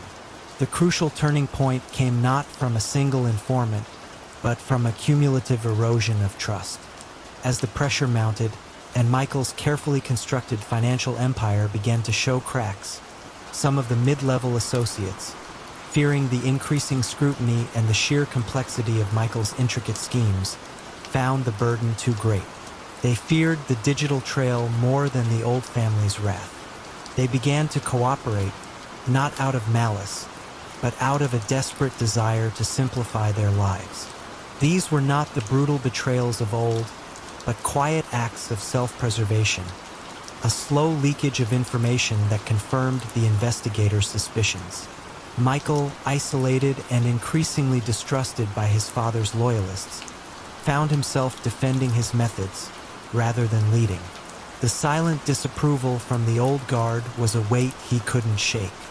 When the indictments finally came down, they focused not on violent crimes, but on money laundering, racketeering, and conspiracy, targeting Michael and his financial architects. He was arrested in his penthouse, not with a dramatic raid, but with a quiet knock on the door by agents who were more interested in his ledgers than his weapons. The silence that followed his arrest was deafening. The family, without its clear successor, fractured. The quiet shadow of Don Vittorio's legacy, the unspoken rules of loyalty and the subtle distrust of overt change, had proven to be a more formidable adversary than any external threat. Michael, the modern prince, had built a sophisticated global empire, but he had underestimated the power of the past and the silent, subtle ways in which it could dismantle even the most carefully constructed future. The seemingly benevolent neighborhood credit union, offering surprisingly low-interest loans to struggling small businesses, was seen by many as a godsend in a tight economy. Yet, beneath its comforting facade of community support, every loan granted, every handshake agreement, came with a hidden price. What subtle threads of obligation were spun with each dollar advanced, and what unforeseen consequence ultimately unraveled this carefully constructed web of financial control. Don Luca, the lender Mancini, was not a man of overt threats or violent displays. In the bustling Italian-American enclaves of 1970s Boston, he moved with the quiet dignity of a respected elder, often seen at church functions or local festivals, always ready with a kind word and a helping hand. His true domain, however, was finance. Luca had, over decades, built an empire not through coercion by force, but through coercion by credit. He understood that in a community dependent on trust and interconnectedness, the most effective chains were forged not of iron, but of debt. He believed that true power lay not in what you took, but in what you quietly gave, knowing it would always be repaid with interest. Luca's ascent began during tough economic times when legitimate banks were hesitant to lend to small, family-owned businesses. He stepped into this vacuum, offering loans with remarkably favorable terms, often requiring little collateral beyond a man's word. But embedded in these seemingly generous agreements were unspoken clauses, a quiet understanding that the business owner would, when called upon, offer a favor, perhaps a safe house for an associate, a temporary job for a family member, or a discreet channel for moving illicit funds through their legitimate enterprise. Over time, these favors compounded, creating an unbreakable web of reciprocal obligation and unspoken control. His criminal strategies were brilliant in their simplicity and devastating in their scope. The credit union, a legitimate front, served as the primary engine.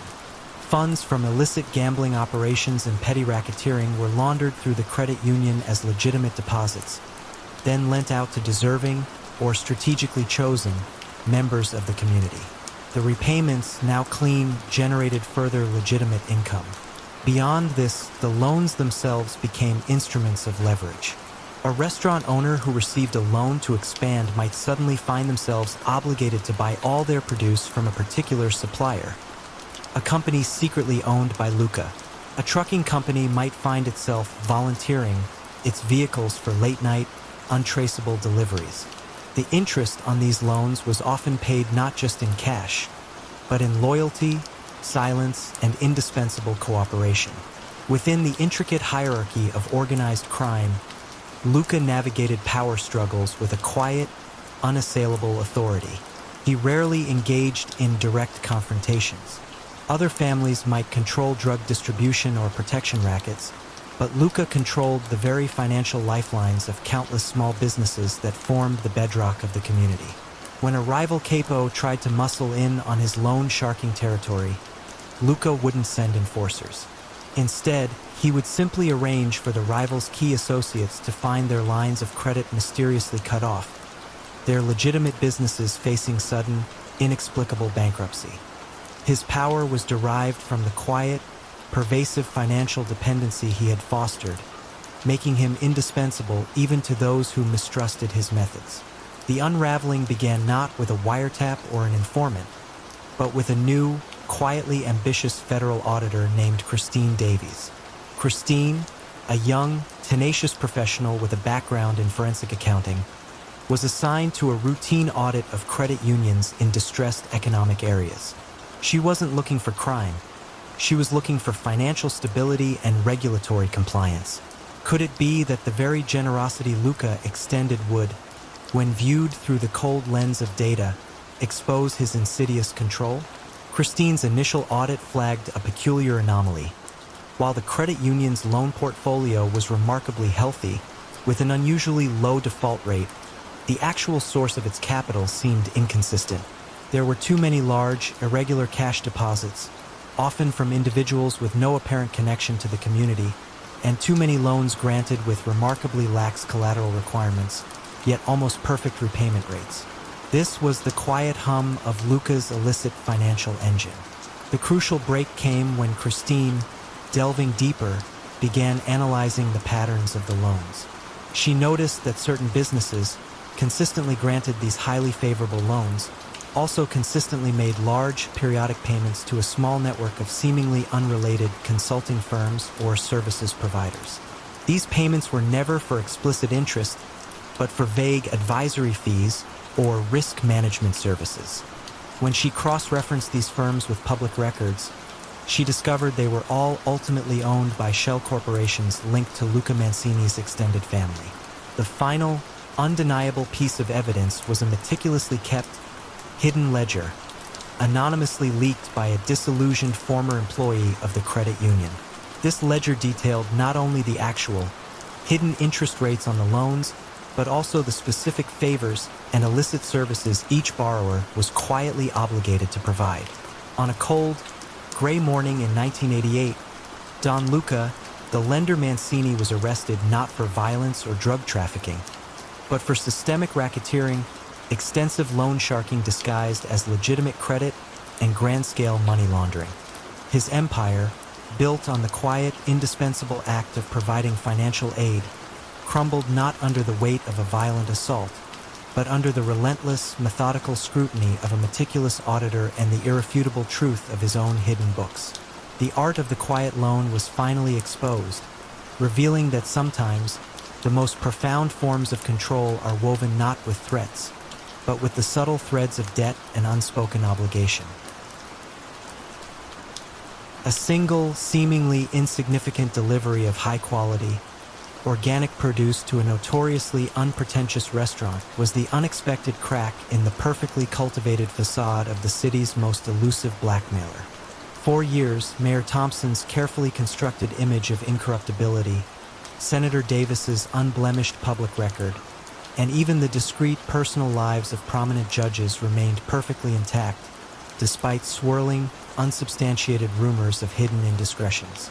How could an individual, operating without overt threats or violence, maintain such absolute power over the city's elite, leveraging their deepest secrets for unparalleled influence, and ultimately be brought down by a detail as mundane as a vegetable delivery?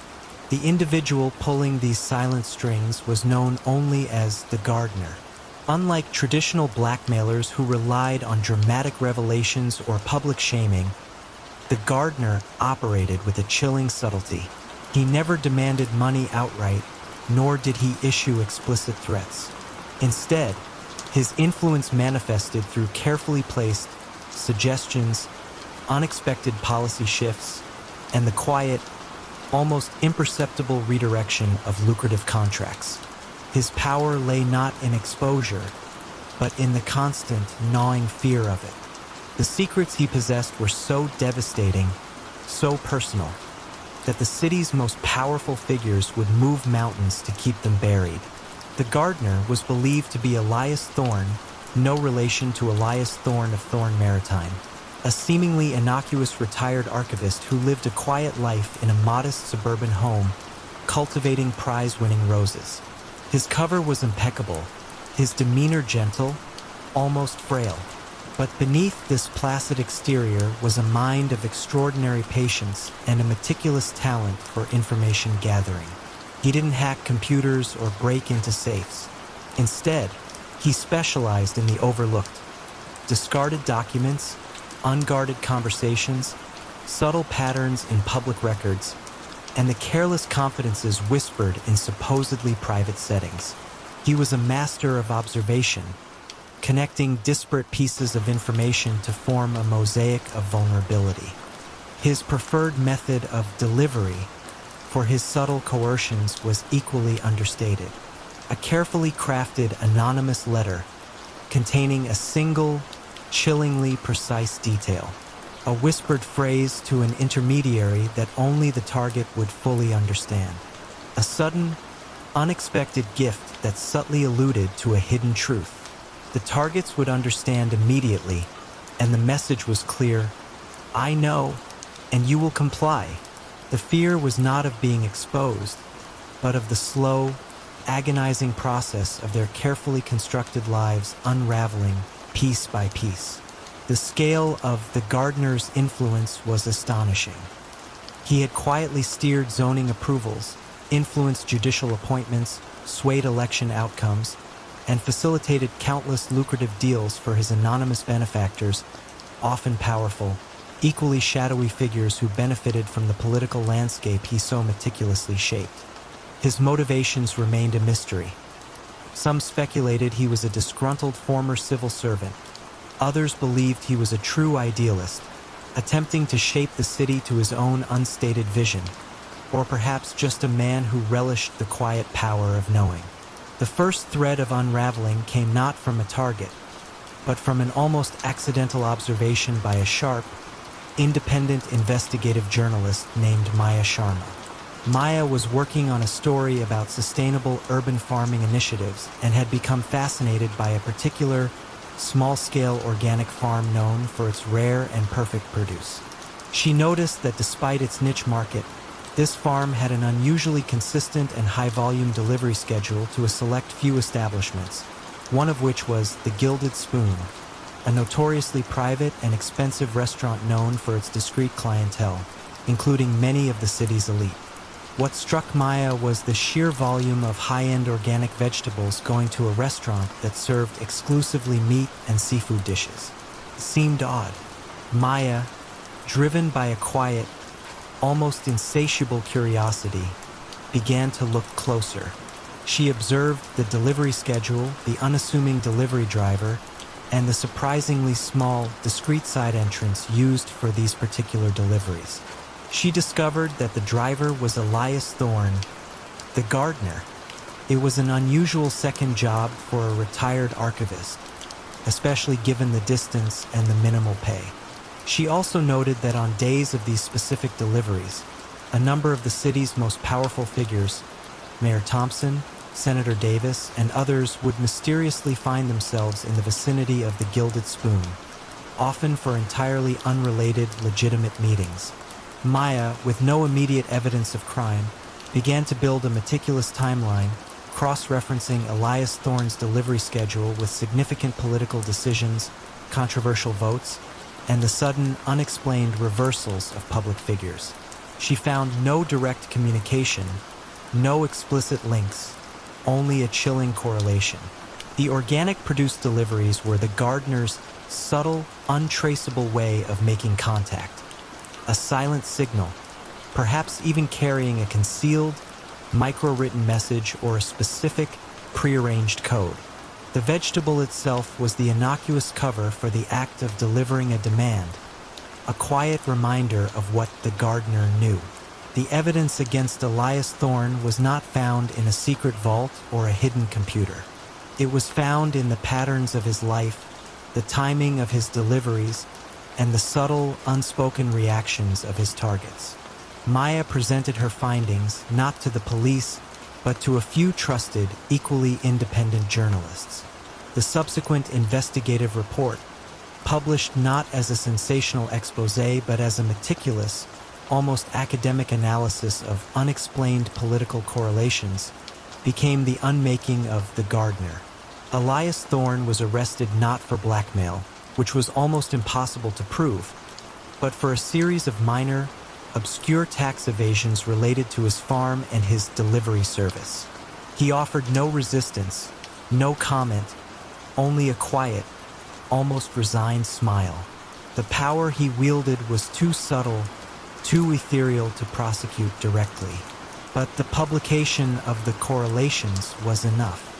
The city's elite, their secrets subtly hinted at, their vulnerabilities now public knowledge, crumbled. The silence that followed was not one of fear, but of exposure, as the seemingly innocuous organic produce had finally, irrevocably, brought down the quiet reign of the gardener. The ledger, meticulously kept and bound in aged leather, held secrets far beyond mere financial transactions. It meticulously detailed not just income and expenditures, but the very threads of a criminal empire meticulously woven into the fabric of New York's legitimate economy. How did such a document, guarded with paranoid precision by a man who abhorred even the hint of disorder, ever fall into the wrong hands?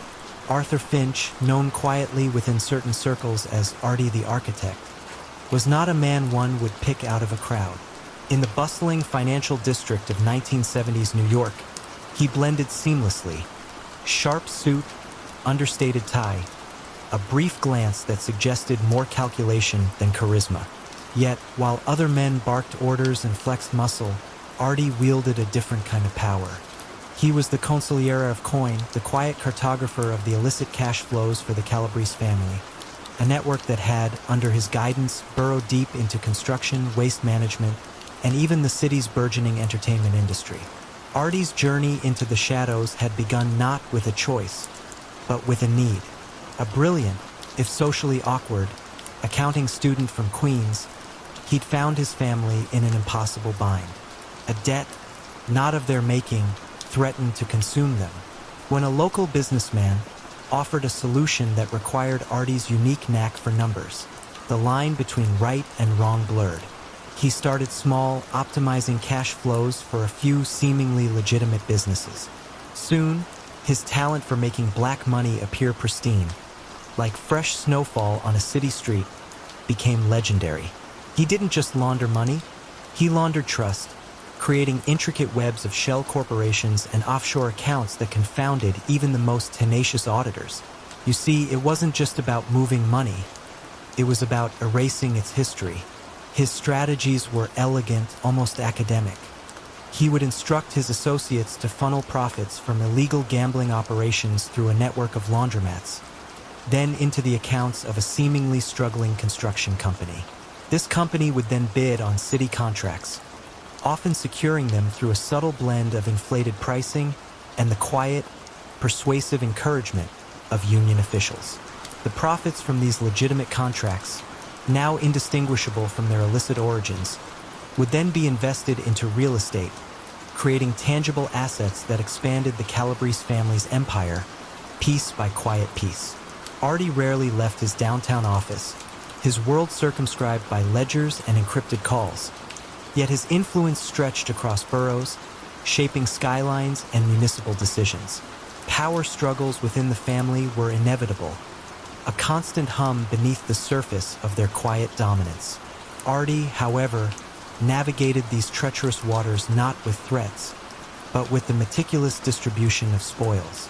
He ensured that each capo, each influential soldier, saw their share increase, their loyalty cemented not by fear, but by prosperity.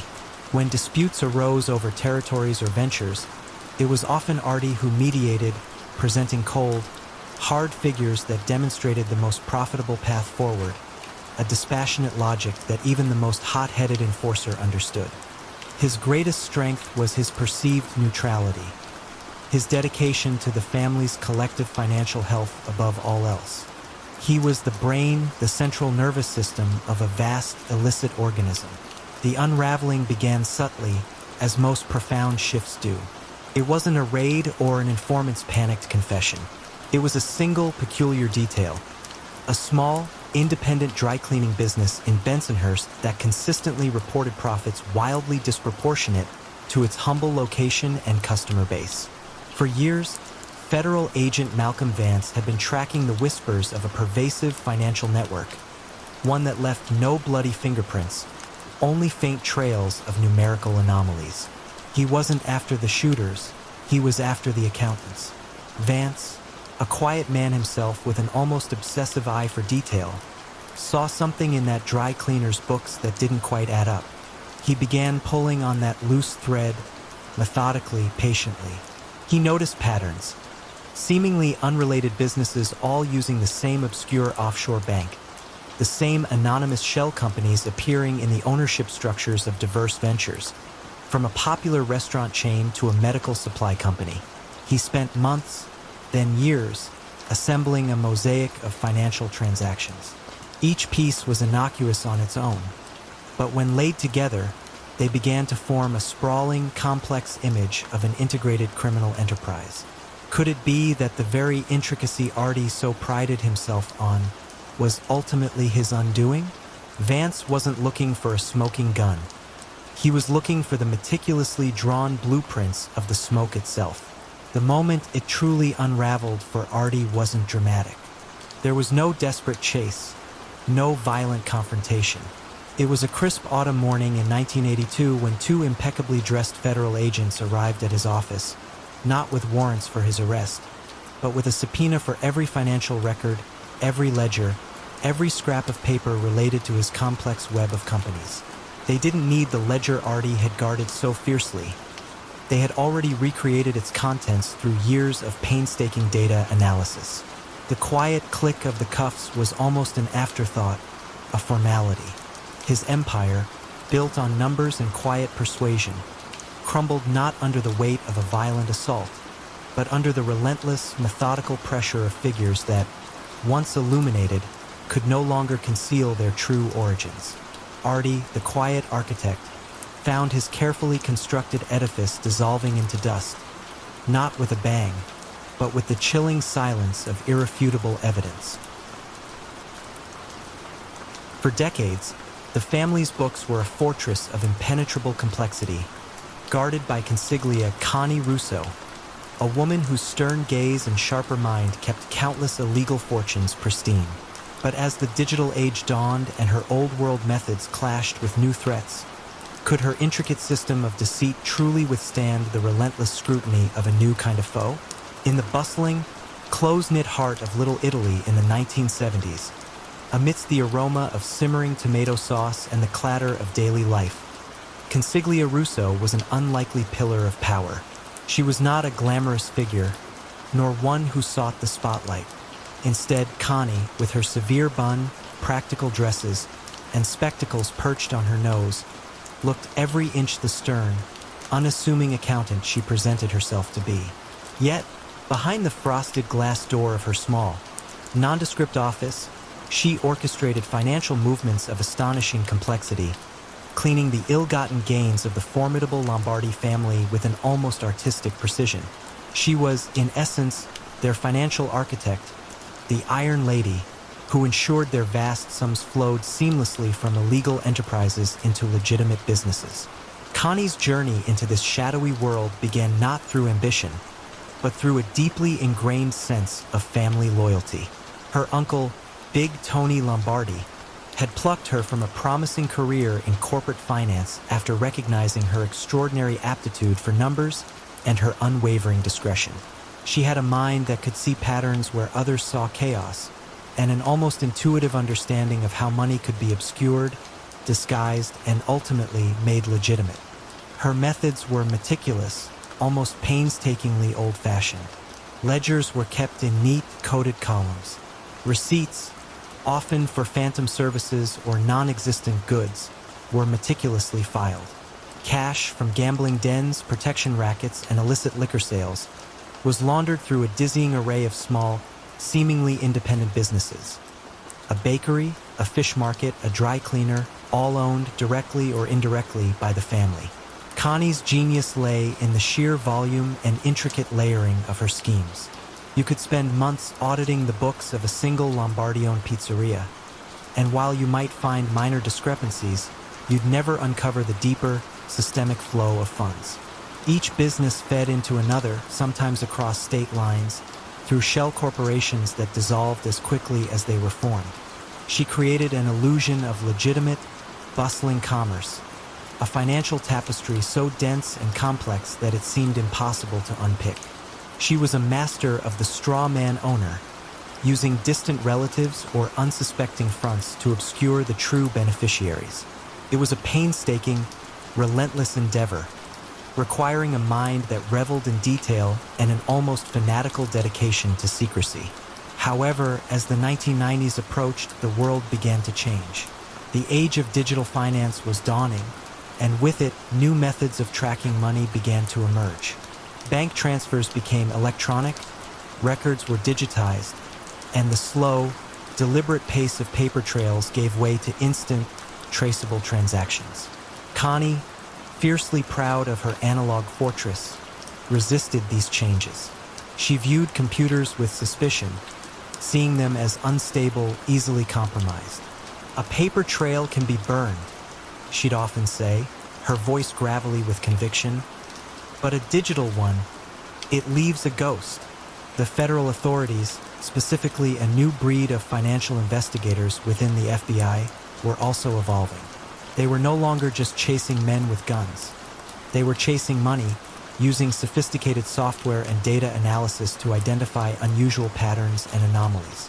One such agent, a young, tech-savvy woman named Sofia Rodriguez, was assigned to the Lombardi family. Sofia didn't look for the obvious. She didn't raid businesses looking for cash. Instead, she sat in front of a computer screen, poring over vast datasets of public financial records, tax filings, and corporate registrations, searching for the digital echoes of the Lombardi Empire. Sofia's breakthrough came not from finding a mistake in Connie's perfect ledgers, but from recognizing an absence. Connie's old-world methodology meant certain types of modern, digital transactions were simply missing from the Lombardi family's reported income streams, even as their public spending and wealth visibly grew. Sofia noticed an unusual number of cash-only businesses within the family's portfolio, and a striking lack of electronic fund transfers, even for businesses that should have been relying on them heavily in the modern era. It was as if a significant part of their financial life was simply off the digital grid. Sofia began to track the physical movement of money itself, the patterns of large cash deposits, always just under the reporting threshold, made at different bank branches by different individuals, yet always linked to the same few family members. She saw the intricate, almost ritualistic way cash was ferried from one seemingly legitimate front to another, always in small, untraceable increments. Connie had been so effective at creating a paper fortress that she had inadvertently created a very distinct physical footprint, a rhythm of cash that stood out in a world increasingly reliant on digital flows. The unmasking of the Iron Lady was not a dramatic raid, but a quiet, methodical tightening of the net. The FBI began to follow the cash, not just its source or destination, but its journey. They observed the same couriers, making the same circuitous routes, delivering bags of cash to Connie's seemingly innocuous office.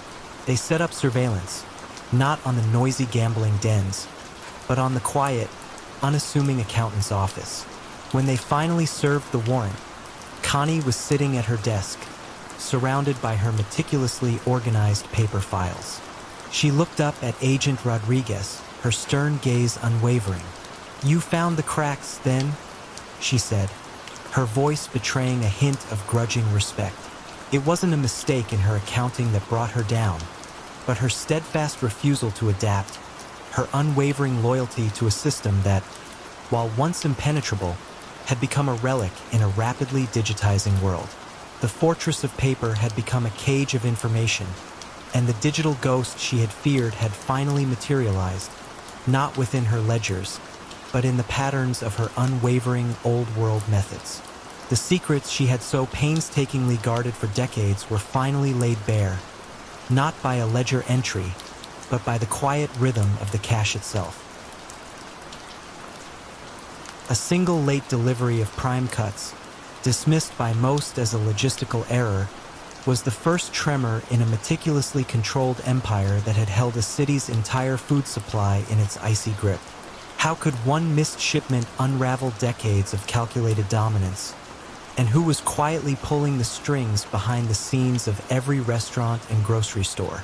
Don Carlo the Butcher Rossi was, ironically, not a butcher by trade. He was a man of quiet habits, often seen nursing a single espresso in the corner of a bustling Little Italy cafe in 1980s New York, observing the flow of goods and people with a hawk-like intensity. His true dominion lay not in violence, but in logistics. Carlo, with his unassuming demeanor and a penchant for perfectly tailored suits, had, over 30 years, woven an intricate web of influence through the city's food supply chain. He controlled the unions that delivered everything from fresh produce to frozen meats, ensuring that no restaurant, no grocery store, no school cafeteria received its vital provisions without his silent approval. He understood that power wasn't found in a gun, but in the stomach. Carlo's ascent had been a masterclass in patient infiltration.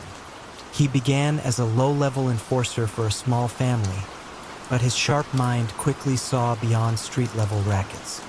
He recognized the profound, daily dependency a city had on its food. By manipulating union elections within the trucking and food handlers' guilds, and by subtly leveraging his family's reputation for expediting problems, he slowly gained control. Soon, no delivery truck moved, no major food contract was signed, without a nod, or at least an awareness from Carlo. Businesses either joined his favored distributors or found their deliveries perpetually delayed, their perishable goods mysteriously spoiled, their access to key suppliers abruptly cut off. This soft coercion was far more effective than overt threats, leaving victims with no clear evidence, only the chilling understanding of who held the city's hunger in their hands. His criminal strategies were a masterpiece of quiet exploitation. Every step of the food chain, from the farms to the restaurant kitchens, became a channel for his illicit gains. Protection fees were disguised as mandatory, expedited delivery surcharges. Ghost employees swelled union payrolls, their salaries siphoned off as pure profit. Warehouses, ostensibly holding legitimate goods, also served as waypoints for smuggled luxury items or, occasionally, for the quiet offloading of stolen cargo. Money laundering was achieved through inflated invoices from his own, approved suppliers, payments for non-existent services, and a network of shell corporations posing as legitimate wholesale food distributors. The true genius was in the volume. Small, consistent drips of illicit income from thousands of daily transactions, rather than large, conspicuous floods. Power struggles within the larger Cosa Nostra families were usually bloody affairs, but Carlo navigated them with a quiet authority.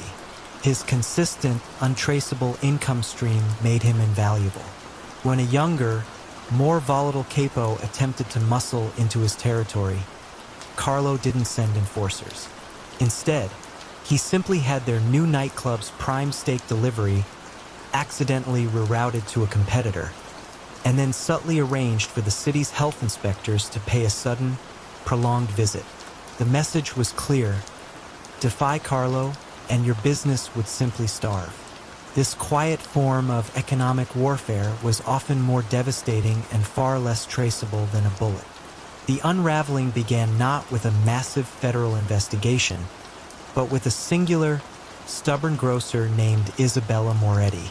Her family-owned Italian deli, a neighborhood institution, had always prided itself on its fresh mozzarella, delivered daily. When 3 consecutive shipments arrived late, causing spoilage and lost revenue, Isabella refused to accept the vague excuses. She saw not incompetence, but a pattern. This small disruption, a minor ripple in Carlo's vast ocean of control, caught the attention of Agent Frank Miller of the FBI's Organized Crime Unit. Miller had spent years fruitlessly trying to penetrate the Moretti family, focusing on their more traditional rackets. Could it be that the answer to his years of frustration lay hidden in the mundane details of daily bread and butter?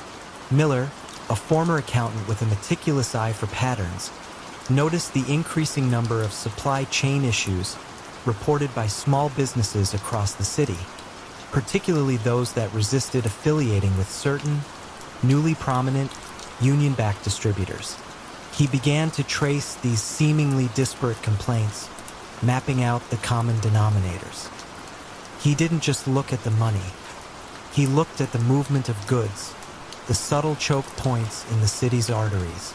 He found that the same 2 or 3 trucking companies, all with complex, untraceable ownership structures, were consistently involved in both the delayed and expedited deliveries. The final, decisive break came when a disgruntled union official, a man who had seen his pension fund slowly eroded by Carlo's schemes, anonymously provided Miller with a copy of a confidential union schedule. It detailed an intricate, almost absurdly inefficient routing system for food deliveries, designed not for speed or logic, but to create deliberate delays for non-compliant businesses while prioritizing those who paid Carlo's fees. The system was a tangible blueprint of his soft coercion, proving a coordinated effort to manipulate the city's essential food supply for illicit gain. On a chilly morning in 1993, Don Carlo Rossi was arrested not at his cafe, but in his elegant, unassuming office, surrounded by flowcharts and logistics maps. The charges were not for murder or drug trafficking, but for racketeering, extortion, and systemic economic sabotage. His empire, built not on violence but on the quiet, insidious control of the city's daily bread, crumbled under the weight of detailed delivery logs and supply chain analyses. The cold chain's grip was finally broken, not by a forceful blow, but by the relentless pursuit of an agent who understood that sometimes the most profound crimes are committed not with a bang, but with a barely perceptible delay. In the late 1980s, in a city clinging to its industrial past, a new kind of power began to assert itself within the old Capone family. Carlo Moretti, a young enforcer known more for his sharp intellect than his brute force, initiated a series of shrewd business maneuvers that quietly reshaped the family's dwindling financial fortunes. But did his brilliance ultimately lead to his undoing, or was it the quiet vigilance of the very old guard he sought to surpass? Carlo was different. While others in his generation fetishized the violence and flashy displays of wealth, Carlo saw inefficiency. He observed the declining profits from traditional rackets, gambling dens raided too often, protection schemes increasingly resisted, and recognized the need for a modern approach.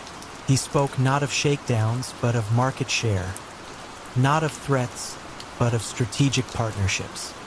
His initial rise was propelled by his uncanny ability to identify struggling legitimate businesses, ailing import-export firms, failing real estate ventures, and transform them into conduits for illicit cash, subtly weaving them into a complex tapestry of seemingly legal operations. He laundered money through a network of shell corporations, creating a dizzying financial maze that even seasoned federal agents found difficult to untangle.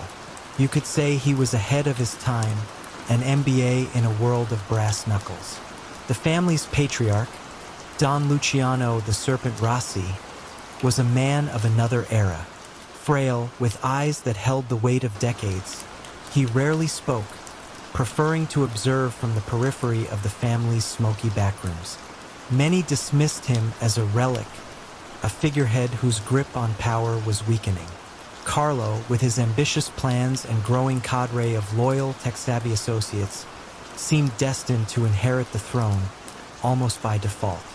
Luciano, however, had earned his nickname through decades of silent, patient observation and a chilling capacity for long-term strategic thinking. He allowed Carlo his innovations, even praised them, watching as the younger man expanded the family's reach into new, legitimate-looking industries, from waste management to boutique distilleries. The dynamic between them was fascinating to observe.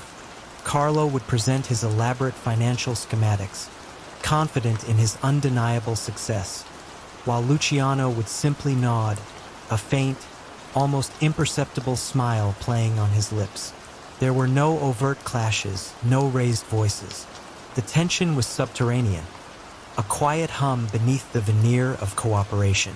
Carlo often felt a subtle undercurrent of dismissal from the older members, a feeling that his corporate approach lacked the necessary gravitas of the old ways. He compensated by pushing harder, faster, taking more risks, convinced that undeniable financial success would silence any lingering doubts. As Carlo's influence grew, so did his quiet arrogance. He began making decisions without Luciano's explicit approval, restructuring existing operations and sidelining older capos he deemed resistant to change. He believed he was dismantling an outdated system, preparing the family for a new century of prosperity.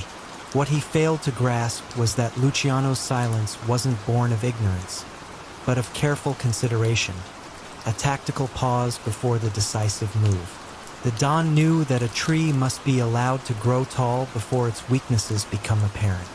The unraveling began, as it often does, with a seemingly minor detail. A mid-level associate responsible for overseeing the payroll of one of Carlo's larger construction companies was caught in an unrelated, small-time gambling sting. Under pressure, he revealed a pattern of phantom employees and inflated invoices, not directly linked to Carlo, but to a system Carlo had implemented to create ghost accounts for siphoning funds. This wasn't a grand betrayal from within Carlo's inner circle, but a vulnerability Luciano had anticipated. He had quietly ensured that the old rules, the ones designed to compartmentalize knowledge and protect the top, were loosened just enough around Carlo's operations, creating a barely visible seam in the young strategist's intricate design. Federal agents, led by a quiet, persistent prosecutor named Helen Vance, began to follow the threads. They weren't looking for Carlo initially. They were tracing the financial movements of the gambling associate. But as they pulled on that thread, the sophisticated network Carlo had woven began to slowly, meticulously expose itself. Helen Vance, much like Pat Chen before her, had a knack for following the money, for seeing the patterns in the numbers. She recognized the elegance of Carlo's schemes, almost admiring his intellectual prowess, even as she worked tirelessly to dismantle it. The final stroke wasn't a sudden arrest on a bustling street, but a carefully orchestrated set of indictments targeting the financial infrastructure Carlo had so painstakingly built. The evidence, gleaned from hundreds of bank statements, property deeds, and corporate filings, pointed overwhelmingly to his direct involvement. Carlo Moretti was apprehended not in a daring raid, but while reviewing quarterly reports in his surprisingly modest office, a scene devoid of drama. He looked up, a flicker of understanding in his eyes as he recognized the name of the prosecutor. It wasn't rage or fear, but a quiet, almost philosophical acceptance. He had played a game of chess, believing he was playing against the city, only to discover, too late, that his true opponent had been sitting across the table all along, silently waiting for the perfect moment to checkmate. The old Don, Luciano, remained untouched, his silent wisdom a stark contrast to Carlo's audacious, but ultimately fatal ambition. A sudden, inexplicable surge in a mid-cap pharmaceutical stock, just days before a major drug approval, signaled more than just market optimism. It spoke of a deeper, darker manipulation, a whisper of information flowing through unseen channels straight to the top. Who was pulling the strings behind the market's seemingly impartial fluctuations? And how could such a grand scheme be undone by the very data it aimed to exploit? Don Vincent "Vinny the Vault" Esposito was a phantom of Wall Street in the 1990s. He moved through the exclusive circles of power lunches and private club memberships with the quiet confidence of a man who knew precisely how the world worked, not as it was taught in business schools, but as it truly operated in the shadows. Unlike his contemporaries who derived power from territorial control or violent intimidation, Vinny understood that the true battlefield of the modern age was the global financial market. His weapon was information, his target the vast pools of capital circulating through legitimate institutions. He knew that a quiet word, placed in the right ear, could move millions more effectively than 1,000 threats. Vinny's journey into the labyrinthine world of illicit finance began not with violence, but with an unparalleled aptitude for numbers and a family legacy rooted in quiet influence. He was a gifted economics student from a working-class background, noticed by an aging, traditional crime family for his uncanny ability to predict market shifts. They gave him a chance, and he transformed their crude protection money into sophisticated, untraceable wealth. Vinny wasn't interested in collecting debts from small businesses. He aimed to control the very corporations that dictated those businesses' fates. His strategies were a masterclass in financial alchemy. He employed a network of seemingly legitimate brokers, analysts, and even corporate insiders, none of whom knew the full scope of his operation. His primary method was pervasive insider trading, often based on information obtained through subtle coercion.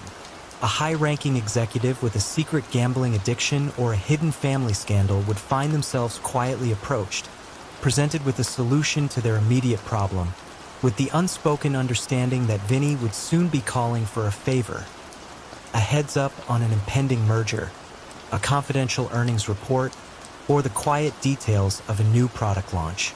These privileged insights allowed Vinny's network of front companies to make perfectly timed trades, netting millions before the public even knew what was happening.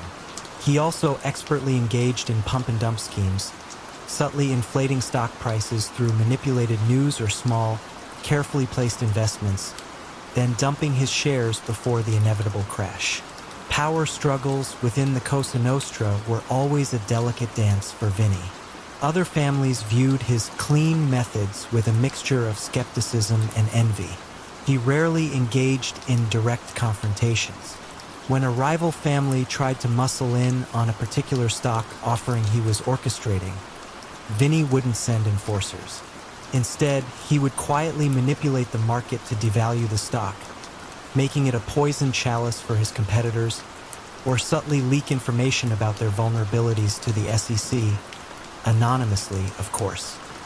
His power was derived from the sheer untraceable volume of wealth he generated, and his uncanny ability to make millions appear and disappear without a trace, leaving no bloody fingerprints, only perfectly executed financial statements. The unraveling began not with an informant, but with a complex algorithm and a brilliant, but socially awkward financial data analyst named Evelyn Finch. Working for a boutique quantitative hedge fund, Evelyn was building a model to identify anomalies in market efficiency, instances where stock prices moved in ways that defied logical economic explanation. She wasn't looking for crime, but for imperfections, trying to find statistical ghosts in the machine. Could it be that the very predictability Vinny sought to exploit would, in the end, betray him? Evelyn's algorithm, initially a side project, began flagging a curious pattern. Certain mid-cap stocks, across seemingly unrelated sectors, exhibited highly improbable upward trends just before major, publicly announced corporate events. It was too frequent, too precise to be random market behavior. Her data, initially dismissed by her more traditional colleagues, showed that these pre-announcement spikes consistently involved a surprisingly diverse, yet ultimately interconnected network of small, obscure investment firms. She started calling them the whispers, a subtle, precognitive movement in the market that seemed to know tomorrow's news today. The crucial break came when Evelyn, using advanced network analysis tools, mapped the ownership structures of these whisper firms. What she uncovered was a bewildering labyrinth of shell corporations, offshore trusts, and seemingly unrelated individuals, all of which ultimately led back to a single, legitimate-looking holding company with opaque ownership in the Cayman Islands. A tenacious FBI agent specializing in white-collar crime, Agent Arthur Davies, had been fruitlessly pursuing rumors of large-scale insider trading for years. When Evelyn, through a mutual academic contact, presented him with her statistical evidence and the intricate network map, Davies immediately recognized the pattern he'd been chasing. It wasn't about finding who traded, but how they knew to trade. On a surprisingly quiet Tuesday morning in 2000, Don Vincent "Vinny the Vault" Esposito was arrested not during a dramatic raid, but at his desk in his meticulously appointed Park Avenue office. The charges were comprehensive: widespread insider trading, market manipulation, racketeering, and conspiracy to commit financial fraud. His empire, built on the quiet flow of information and the subtle manipulation of markets, collapsed not under the weight of violence, but under the relentless, unforgiving scrutiny of cold, hard data.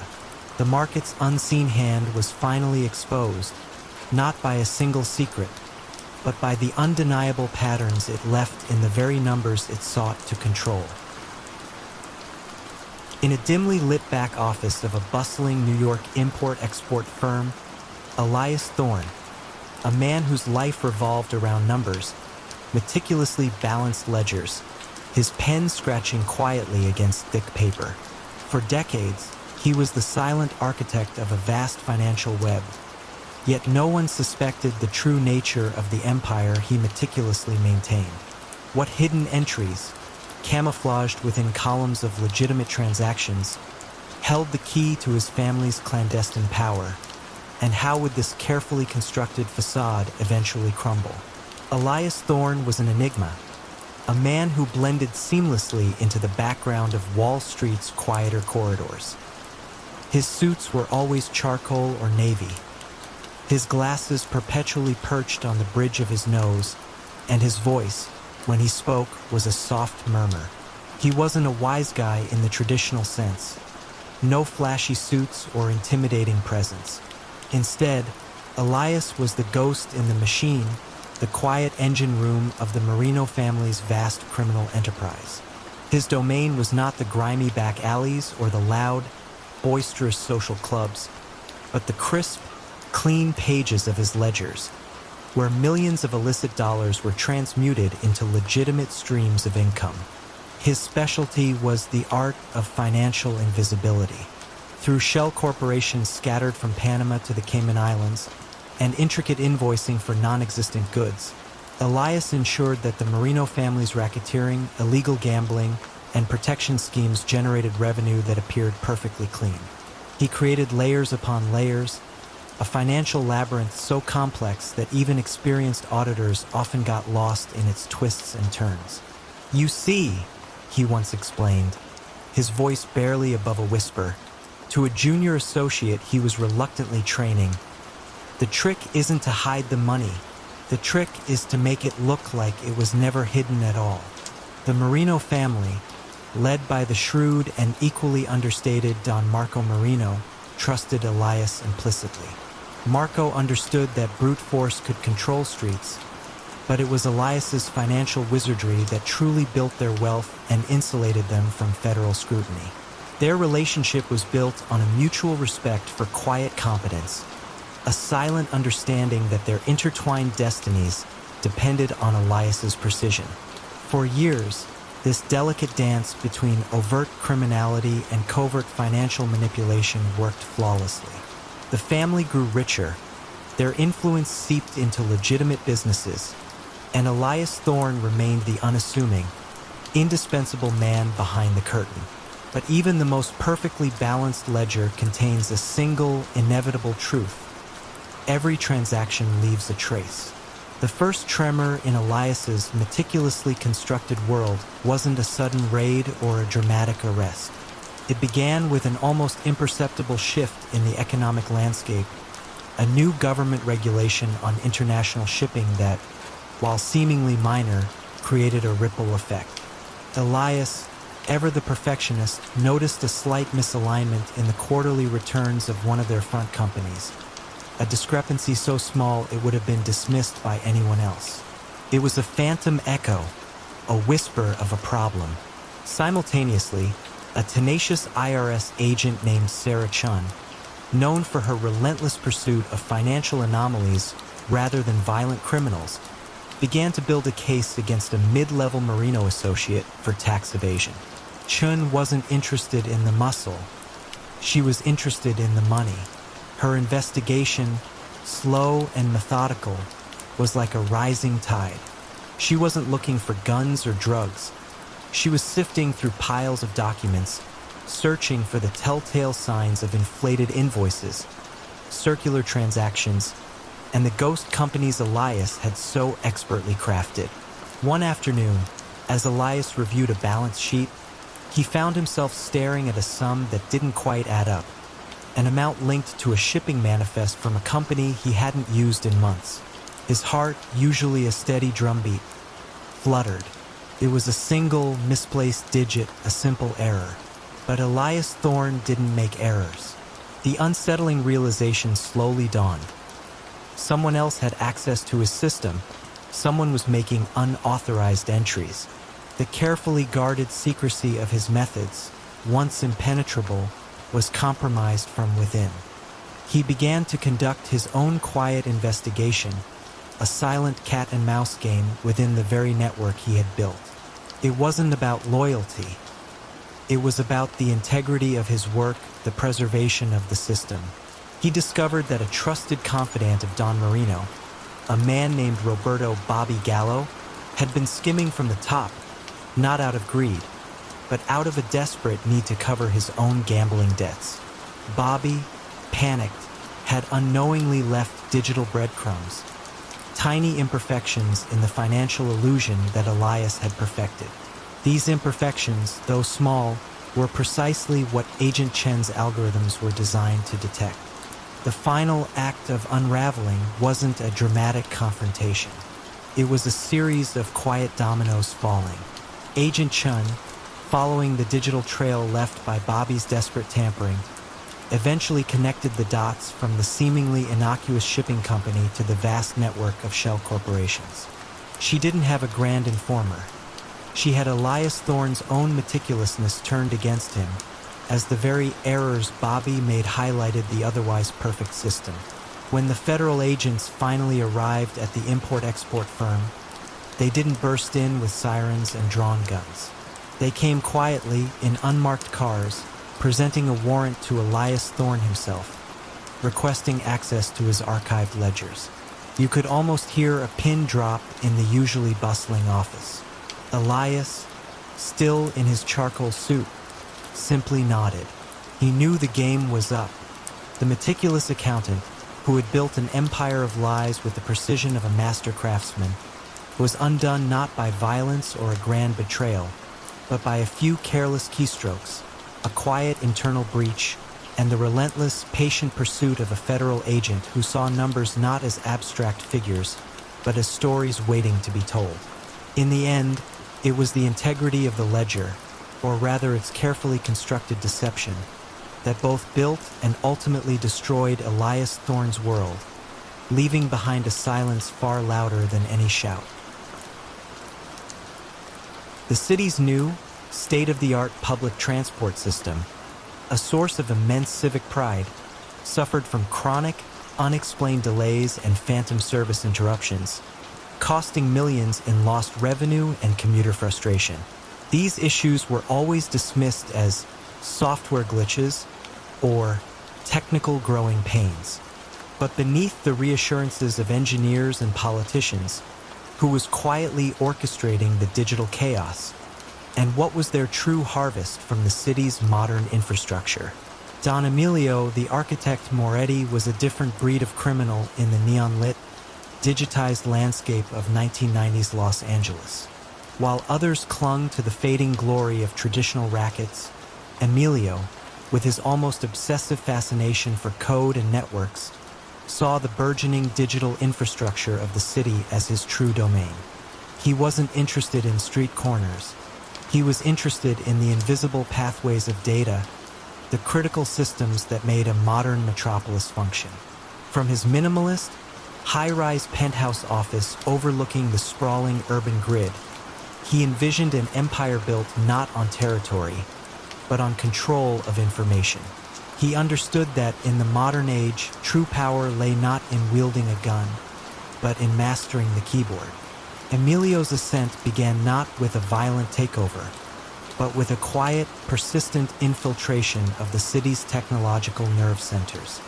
He started by cultivating relationships with disillusioned tech professionals, cash-strapped programmers, and even disgruntled network administrators.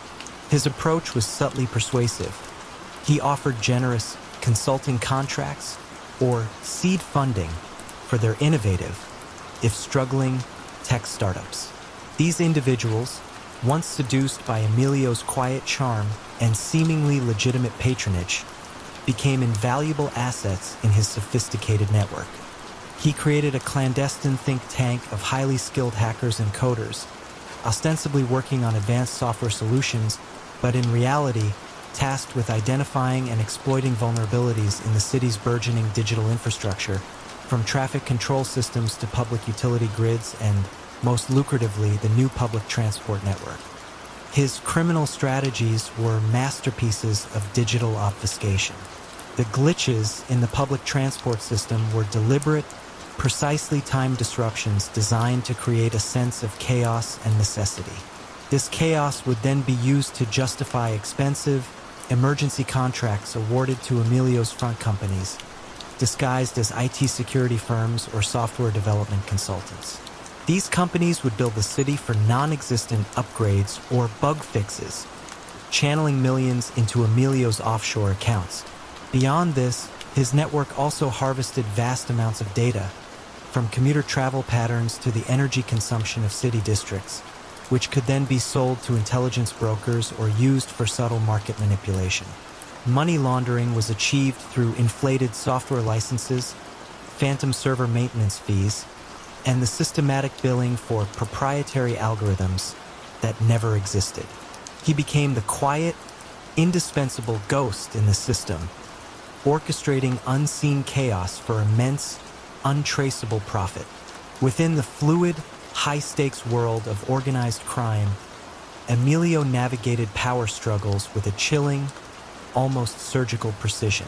Other families might control drug distribution or traditional extortion, but Emilio controlled the very data and systems they relied upon. When a rival capo tried to muscle in on a particular tech firm he was targeting, Emilio wouldn't send enforcers. Instead, that capo's private financial records might mysteriously appear in the hands of the IRS, or their sophisticated communication network would suffer sudden, inexplicable outages, crippling their ability to operate. His influence was so pervasive, so deeply embedded in the digital fabric of the city, that even the most brutal enforcers understood that crossing Emilio meant operating blind and vulnerable in a world increasingly run by data. The unraveling began not with a wiretap or an informant, but with a singularly persistent and brilliant young data scientist named Kenji Tanaka.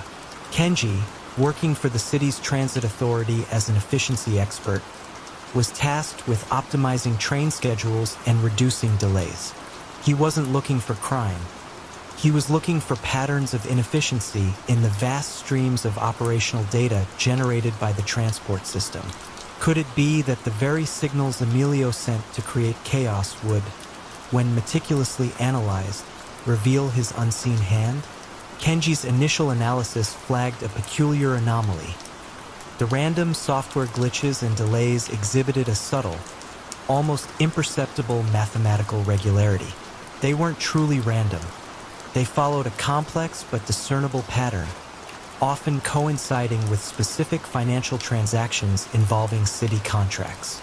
He noticed that the timing of these glitches was too perfect, always maximizing disruption while ensuring the repair contracts went to a particular set of newly formed, obscure tech firms. This was the quiet signature of Emilio's digital manipulation. The crucial break came when Kenji, delving deeper, began analyzing the system's log files, the digital breadcrumbs of every command, every error message, every network interaction. He uncovered a sophisticated series of hidden backdoors and logic bombs embedded deep within the public transport system's core operating code. These weren't overt viruses, but subtle, cleverly disguised commands designed to trigger specific delays or phantom alerts at pre-programmed times. The final, undeniable piece of evidence was the IP addresses from which these hidden commands were occasionally updated or modified. They traced back not to a bustling corporate office, but to a series of anonymous servers, all ultimately routing through a legitimate-looking network security firm, which, through meticulous corporate registry checks, was definitively linked to Don Emilio Moretti. On a crisp summer morning in 2002, Don Emilio, the architect Moretti, was arrested not for violence or drug trafficking, but for systemic cybercrime, widespread racketeering through digital manipulation, and grand-scale financial fraud. His empire, built on the quiet, indispensable process of information control, crumbled not under the weight of a violent assault, but under the relentless, methodical analysis of a data scientist and the irrefutable digital trails he left in the very system he sought to control. The ghost in the system, who had so meticulously turned chaos into profit, found his carefully constructed digital illusions dissolving, exposed by the very code he had used to hide. The early 2000s, in the seemingly democratic heart of an American city, one political strategist was capable of turning seemingly insurmountable deficits into stunning electoral victories, leaving rivals bewildered and voters unknowingly swayed. How did this quiet man, with his meticulous understanding of public sentiment, manage to choreograph victories without ever laying a hand on a ballot box? And what seemingly minor miscalculation ultimately unraveled his perfect system of influence? Elias, the architect Vance, was a man who saw democracy not as an ideal, but as a system of variables waiting to be optimized. He operated from a nondescript office building, far from the flashing lights of campaign headquarters. His tools were not grand speeches or boisterous rallies, but vast data sets, sophisticated algorithms, and an almost clinical understanding of the human mind. Elias believed that people didn't vote based on facts, but on feelings, fear, aspiration, resentment, and his genius lay in his ability to subtly manipulate these emotions without ever revealing his hand. He preferred the quiet hum of servers to the roar of a crowd. His process was a meticulous dance of psychological engineering. First, he would acquire granular demographic data, segmenting the electorate into incredibly specific groups: anxious suburban mothers, disaffected union retirees, aspiring urban professionals. For each segment, he would identify their core anxieties and desires. Then, he would craft bespoke messages, often in the form of seemingly independent local news stories, community forum discussions, or even anonymous online petitions. For the suburban mothers, a piece might appear about local school safety concerns, subtly linking them to the incumbent's policies. For union retirees, an article could highlight a rival candidate's past votes on pension reform, framing it as a betrayal. These weren't overt attacks, but gentle nudges, planting seeds of doubt or affirmation. Elias never directly managed political campaigns.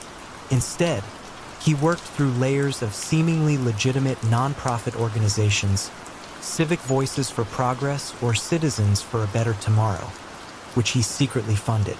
These groups would then pay for local ad placements, distribute flyers, and organize grassroots phone banks. The politicians he worked for, often unknowingly, were merely the faces of a larger, unseen strategy designed to bring them to power.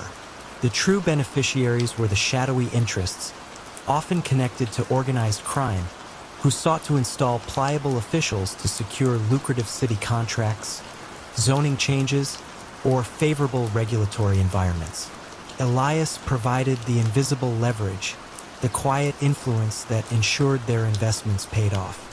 His team was small, comprised of brilliant but socially awkward data scientists, former journalists with a knack for crafting believable narratives, and marketing specialists who understood the nuances of micro-targeting.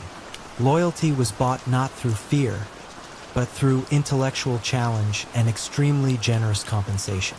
They were all cogs in a machine designed for plausible deniability, a web so intricate that even if one thread was pulled, the entire structure remained intact. Elias himself was a phantom. He attended no public events, spoke to no media, and lived a quiet, almost reclusive life. For nearly a decade, Elias's system was virtually foolproof. His clients rarely lost, and when they did, it was by a margin too small to raise suspicion. Rivals scratched their heads, unable to pinpoint why their campaigns, seemingly robust, would collapse in the final weeks. The city's political landscape shifted subtly but consistently in favor of his unseen patrons. The tension for opposing campaigns was a creeping sense of unease, the feeling of fighting an unseen enemy whose methods were as effective as they were untraceable.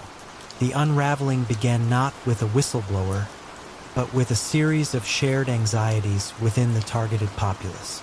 A sharp, independent data journalist named Olivia Hayes, a newcomer to the city, started noticing a pattern. An unusually high number of push polls, surveys designed to subtly disseminate negative information about a candidate rather than gather opinions, in key swing districts just before elections. She also observed a peculiar consistency in the phrasing and thematic content of seemingly disparate negative news stories appearing in various local online forums and small, independent news blogs. It was as if multiple grassroots concerns were all singing from the same, slightly off-key hymnal. Olivia wasn't looking for vote tampering. She was looking for manipulation of public discourse. She began to meticulously map the funding trails of these various community organizations, often leading through layers of shell corporations and anonymous donors. She cross-referenced the language used in their public statements and found statistical overlaps that were far too precise to be coincidental. The flaw in Elias's perfect system was its own efficiency. His methods, while subtle, were so effective and so consistently applied that they left a faint, almost subliminal digital footprint. He was so confident in the invisibility of his methods that he sometimes recycled highly effective phrases or psychological triggers across different campaigns. Her investigation wasn't a sudden expose, but a slow, methodical peeling back of layers. Olivia's articles, published in a highly respected national investigative journal, didn't accuse Elias of explicit illegal acts, but they meticulously laid bare the orchestration of public opinion, the deliberate engineering of consent. She detailed the psychological profiling, the micro-targeting, and the coordinated dissemination of often misleading narratives. She revealed the web of ostensibly benign nonprofits, all leading back to a single, anonymous holding company. Elias Vance was never arrested for ballot tampering or overt corruption. Instead, he was quietly investigated for campaign finance irregularities and violations of truth in advertising laws related to his nonprofit organizations. He was apprehended in his office, still calmly reviewing data visualizations. He offered no resistance, only a faint, almost analytical nod, a silent acknowledgement that his perfect, unseen influence had finally become undeniably visible. His empire, built on the quiet manipulation of the democratic process, dissolved not with a thunderous expose, but with the quiet hum of a data server being seized and the rustle of meticulously printed financial records, a testament to the fact that even the most invisible threads of influence can, eventually, be traced back to their source. The container ship, the SS Athena, sat unmoving in its berth at the port of New York, a single, critical shipment of high-tech medical equipment delayed by an unforeseen labor dispute that no one seemed to understand. For a port that prided itself on relentless efficiency, such a public, costly standstill was unheard of. What unseen forces had the power to halt the very heartbeat of commerce, and who benefited from the silent paralysis of 1,000 tons of cargo? Don Antonio Tony the Tide Salerno was not the figure one typically associated with the gritty, bustling docks of the 1970s. With his soft, measured voice and an almost professorial air, Tony preferred the quiet contemplation of shipping manifests to the loud pronouncements of his more boisterous contemporaries. Yet, from his unassuming office overlooking the vast expanse of container yards, Tony wielded a power far greater than any street boss. He had spent decades patiently, meticulously gaining absolute control over the Longshoremen's Union, not through violence, but through a granular understanding of logistics, leverage, and the sheer, unyielding demand for labor. He knew that in the global economy, the true choke points were not territories, but passages. Tony's ascent had begun in the post-war boom, when the port was the undisputed artery of the city. He started as a union delegate, keenly observing the interplay of shipping lines, customs, and labor. He identified the subtle vulnerabilities, the perishable goods that needed swift passage, the seasonal demands for specific imports, the absolute dependency of businesses on uninterrupted flow. He gradually gained control not by direct threats, but by offering solutions to problems that mysteriously appeared. A competitor's cargo might suffer unexplained damage, or a crucial shipment might be inexplicably misplaced for weeks in the vast warehouses. Conversely, those who cooperated found their goods sailing through customs with unprecedented speed, their unions enjoying harmonious relations.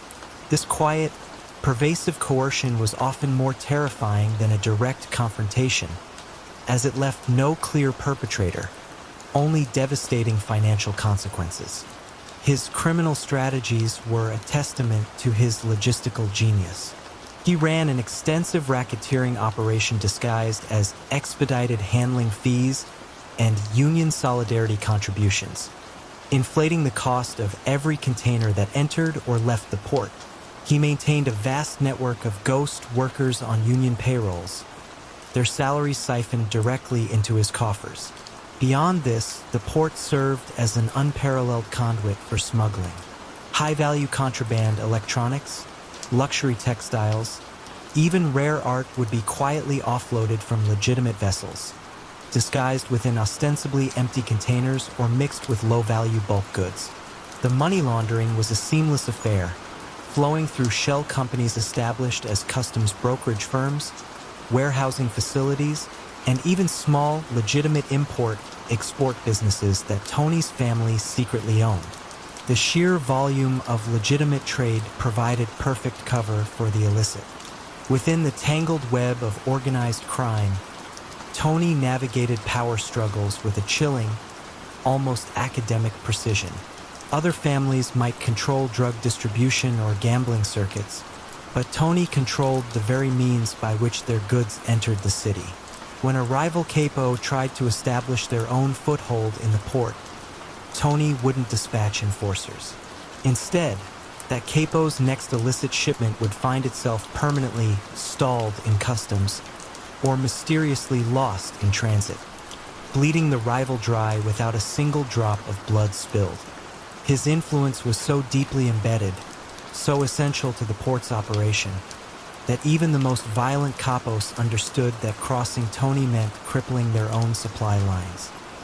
He was the quiet, indispensable fulcrum upon which much of the city's hidden economy balanced. The unraveling began not with a dramatic raid or an informant's panicked confession, but with a new, quietly ambitious federal prosecutor named Eleanor Vance. Eleanor, fresh out of law school and assigned to a low-profile task force investigating import-export irregularities, started noticing a consistent pattern in minor customs violations. These weren't drug busts, but small discrepancies in manifests, slight over-declarations of weight, or unusual routing choices for seemingly innocent cargo, all linked to a surprisingly small number of seemingly unrelated brokerage firms. Could it be that the smallest ripples on the surface hid a profound current beneath? Eleanor, a meticulous analyst by nature, began mapping these seemingly disparate anomalies. She wasn't looking for the big score. She was looking for the quiet hum of a system. Her breakthrough came when she cross-referenced the unusual shipping patterns with public union records and private corporate filings. She discovered that many of the small brokerage firms, while legally distinct, shared subtle, overlapping ownership structures that eventually led back to a legitimate-looking real estate trust. This trust, in turn, owned a significant portion of the warehouses and even parts of the equipment used at the very docks experiencing the most frequent labor disputes. The crucial break came when a disgruntled customs officer, tired of being quietly strong-armed into looking the other way, anonymously provided Eleanor with an internal union memo detailing a complex system of priority processing for certain shipping codes. These codes, ostensibly for urgent, legitimate cargo, were in reality used to flag shipments for either swift, uninspected passage for Tony's smuggled goods, or for deliberate, indefinite delay for his competitors. It was a quiet instruction, but it laid bare the entire mechanism of Tony's control over the port's rhythm. On a blustery morning in 1985, Don Antonio "Tony the Tide" Salerno was arrested not for drug trafficking or murder, but for systemic racketeering, economic extortion, and large-scale smuggling, all tied to his manipulation of port logistics and union power. His empire, built on the quiet, indispensable flow of commerce, crumbled not under the weight of a violent assault, but under the relentless, methodical analysis of an ambitious prosecutor who understood that sometimes the most profound crimes leave their clearest traces not in blood, but in the subtle, unseen delays of everyday trade. He was known in financial circles as an impeccably dressed, reserved man who managed vast sums for anonymous clients, but few suspected the true nature of his most lucrative accounts. What secrets truly lay hidden within the meticulously organized ledgers of Arthur "Art" Thorne, the quiet banker of Midtown, and how long could he maintain such a precarious balance? In the hushed, marble-clad halls of Sterling Trust Bank in the late 1960s, Arthur Thorne was an anomaly, not because of his impeccable suits or his near-obsessive punctuality, but because of the quiet confidence with which he navigated the intricate world of high finance, always just a step ahead, always anticipating the next market shift. He was a savant with numbers, a man who could spot an anomaly in a balance sheet faster than a seasoned auditor. This rare gift, however, had attracted attention beyond Wall Street's typical circles. It drew the gaze of those who operated in shadows, seeking discreet channels for their less-than legitimate earnings. Arthur's introduction to the family, as they subtly referred to themselves, hadn't been a dramatic confrontation in a dimly lit alley. Instead, it was a surprisingly polite invitation to a private dining room in a discreet Italian restaurant, extended by a man named Silvio the Silk Rossi, whose gentle demeanor belied a reputation as one of the city's most astute criminal minds. Rossi presented Arthur not with threats, but with an offer of extraordinary compensation for his unique talents. He spoke of complex financial instruments and unconventional investments, never explicitly mentioning the true source of the funds. Arthur, a man of modest background with a quiet ambition for a life of comfort and intellectual challenge, saw not just money, but a puzzle of unparalleled complexity. He accepted, convincing himself he was merely providing a sophisticated service to an unconventional clientele. Over the next decade, Arthur became indispensable. He engineered a labyrinthine network of shell corporations, offshore accounts, and seemingly legitimate businesses that funneled millions in illicit cash through the global financial system, emerging on the other side as clean, untraceable capital. You might wonder how a man like Arthur, who cherished order and precision, could reconcile himself with such a morally ambiguous existence. Perhaps it was the sheer intellectual challenge, the satisfaction of creating something so intricate it seemed impenetrable. He prided himself on his work, treating each transaction as a grand chess game against unseen adversaries. He moved funds like pieces on a board, always 3 steps ahead, ensuring the flow remained smooth, uninterrupted, and, most importantly, invisible. The tension, however, was a constant, low hum beneath the surface of his perfectly ordered life. Every unexpected phone call, every casual glance from a stranger, every faint siren in the distance could be the beginning of the end. Arthur rarely met with the true architects of the family's empire. His interactions were almost exclusively with Rossi, or sometimes with a taciturn courier who delivered large, nondescript cases of cash to his private office, always after hours. The conversations were brief, coded. The harvest was plentiful this season, Rossi might say, signaling a large incoming sum needing immediate processing. Arthur would nod, already calculating the most obscure path for the funds. His downfall began not with a dramatic bust, but with a seemingly insignificant detail uncovered by a young, ambitious IRS agent named Eleanor Vance. Vance, a woman with a relentless eye for anomalies and an almost photographic memory for financial records, was sifting through a stack of old, long-forgotten tax filings from a defunct textile company. She noticed a series of unusual transfers to a holding company, the kind that might be dismissed as a clerical error by a less thorough investigator. But Eleanor dug deeper, pulling at the thread of the innocuous transfer. That holding company led to another, and then another, each one a perfectly legal entity on its own. But together, they formed a pattern that suggested something far more sinister.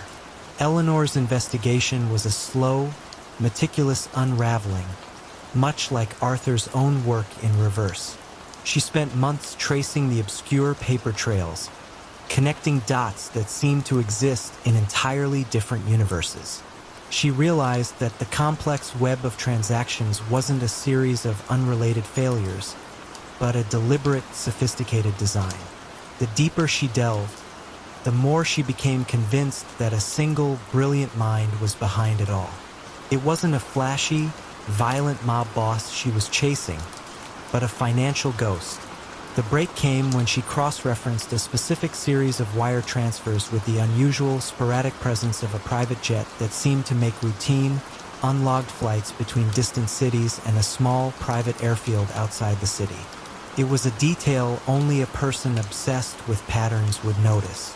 The flight logs, when matched with banking records, pointed to Sterling Trust Bank, and specifically to a quiet, respected banker named Arthur Thorne. When the federal agents finally arrived at his office one crisp autumn morning, Arthur wasn't surprised. He simply looked up from his perfectly arranged desk, a faint, almost imperceptible sigh escaping his lips. The chess game, it seemed, had finally reached its endgame. He had built an impenetrable fortress, but he hadn't accounted for the single, unwavering light of a determined mind shining directly through its most subtle cracks. The seemingly innocent crates of Sicilian blood oranges, loaded onto cargo ships bound for Europe's bustling ports, carried a sweetness that concealed a far more bitter truth. Each perfectly packed box, meticulously accounted for and shipped under the banner of a revered agricultural cooperative, also contained kilograms of pure heroin, silently making its way from the fields of Asia through clandestine networks to the veins of European cities. Who would imagine that such an ancient, sun-drenched industry could become the sophisticated conduit for a modern, deadly trade? Don Vincenzo Enzo Rizzo, an aging capo who had inherited his position not through brute force but through a quiet, almost scholarly understanding of agricultural markets, presided over this intricate operation from his modest villa nestled amidst rolling orange groves near Palermo. Enzo was a man of the old ways, his influence built on generations of subtle favors, deep-rooted family ties, and an almost paternalistic command over the local populace. Unlike the flashy, violent young Turks of Naples or Rome, Enzo preferred quiet negotiations over public displays of power. His strategy was one of invisibility, make the illicit so intertwined with the legitimate that it became indistinguishable. He believed that the loudest operations were always the first to fall. His rise had been gradual, a slow ascent through the ranks of an older, more established crime family in the late 1980s. When drug trafficking began to supersede traditional extortion and protection rackets in profitability, many capos turned to violence. Enzo, however, saw opportunity in logistics. He leveraged his family's long-standing connections in the agricultural export business, transforming what was once a simple fruit trade into a sophisticated, global drug pipeline. He invested heavily in legitimate packaging plants, cold storage facilities, and transport companies, creating a veneer of robust legality. His genius lay in camouflage. The drugs were not merely hidden among the oranges, but the entire distribution chain for the oranges became the unassailable cover for the drugs. The operation was a symphony of quiet orchestration. Local farmers, unknowingly or knowingly, would deliver their produce to Enzo's cooperative. There, in a section of the warehouse camouflaged by legitimate activity, the fruit was meticulously sorted and packed. But before the final layer of oranges was placed, discrete compartments within the crates were filled with sealed packages of heroin, often disguised as bags of citrus fertilizer or pest control powders. The ships then sailed across the Mediterranean, their manifests listing only Sicilian produce, cleared by port officials who had long been accustomed to the Calabrese family's extensive, legitimate trade. Power struggles within the Cosa Nostra were a constant, low-level thrum. Enzo's strength lay in his ability to deliver consistent, substantial profits with minimal fuss or bloodshed. While other families bled each other dry in turf wars, Enzo's network flourished. He maintained a delicate balance, sharing enough profits with the other powerful families to ensure their complacency, while retaining the lion's share for his own faction. He was a master of the quiet concession, the strategic retreat that masked a long-term game. Yet, this very success began to breed a different kind of tension. Younger, more ambitious members of his own family, many of whom had studied economics in Milan and London, chafed under Enzo's traditional, secretive methods, yearning for more overt control and faster expansion. The unraveling began not with a wiretap or an informant, but with a series of seemingly isolated incidents in northern European ports. Customs officials, prompted by an unassuming analyst named Isabella Rossi from Europol, noticed a statistically improbable number of Sicilian orange shipments arriving at particular times, even outside peak seasons, and always routed through specific, less scrutinized, smaller ports. Rossi, a meticulous investigator with a background in supply chain logistics, wasn't looking for drugs directly. She was looking for anomalies in legitimate trade. She saw the ghosts in the data, the subtle patterns that suggested something more than fruit was at play. She began tracking the financial flows of the Orange Cooperative, tracing its investments back to seemingly legitimate businesses in Palermo. What she found was a labyrinth of shell companies, all ultimately leading to a single, legitimate-looking agricultural holding company owned by the Rizzo family. It was a slow, agonizing process, like peeling an onion layer by layer. The deeper she went, the more the legitimate facade began to crack, revealing the dark, oily residue beneath. Can you imagine the painstaking effort required to unravel decades of meticulously crafted deception, one invoice at a time? The final blow came not from a massive drug bust, but from a series of synchronized financial freezes and carefully executed search warrants on the cooperative's European distribution partners. Enzo's system, built on the assumption that its legitimate cover was impenetrable, was slowly suffocated as the cash flow ceased. Without the clean money to support the front businesses, the entire edifice began to crumble. The police didn't need to find every package of heroin. They simply needed to cut off the oxygen supply to the entire operation. One crisp morning in 1997, as the sun rose over his beloved orange groves, Don Vincenzo Rizzo was arrested not on a drug charge, but for widespread financial fraud, money laundering, and racketeering. The charges highlighted how the legitimate Orange Cooperative had systematically over-invoiced, underreported, and manipulated markets to create a perfect financial echo chamber for illicit funds. The Orchard's silent harvest was brought to an end not by a bullet or a dramatic chase, but by the quiet, methodical work of an analyst who understood that sometimes the most profound secrets are hidden in plain sight, disguised by the very systems designed to illuminate them. A seemingly ordinary urban park bench, designed by the quiet architect Elias Thorne, had a strangely complex substructure, a detail no one would notice unless they were looking for something else entirely. What unseen passages and silent networks did Elias Thorne truly weave into the very fabric of the city? And how long could such hidden blueprints remain undiscovered?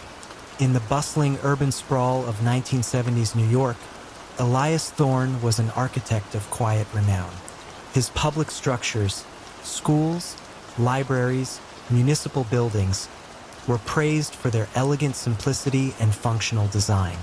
Elias himself was a man of meticulous habits, preferring the precise lines of a blueprint to the unpredictable chaos of human interaction.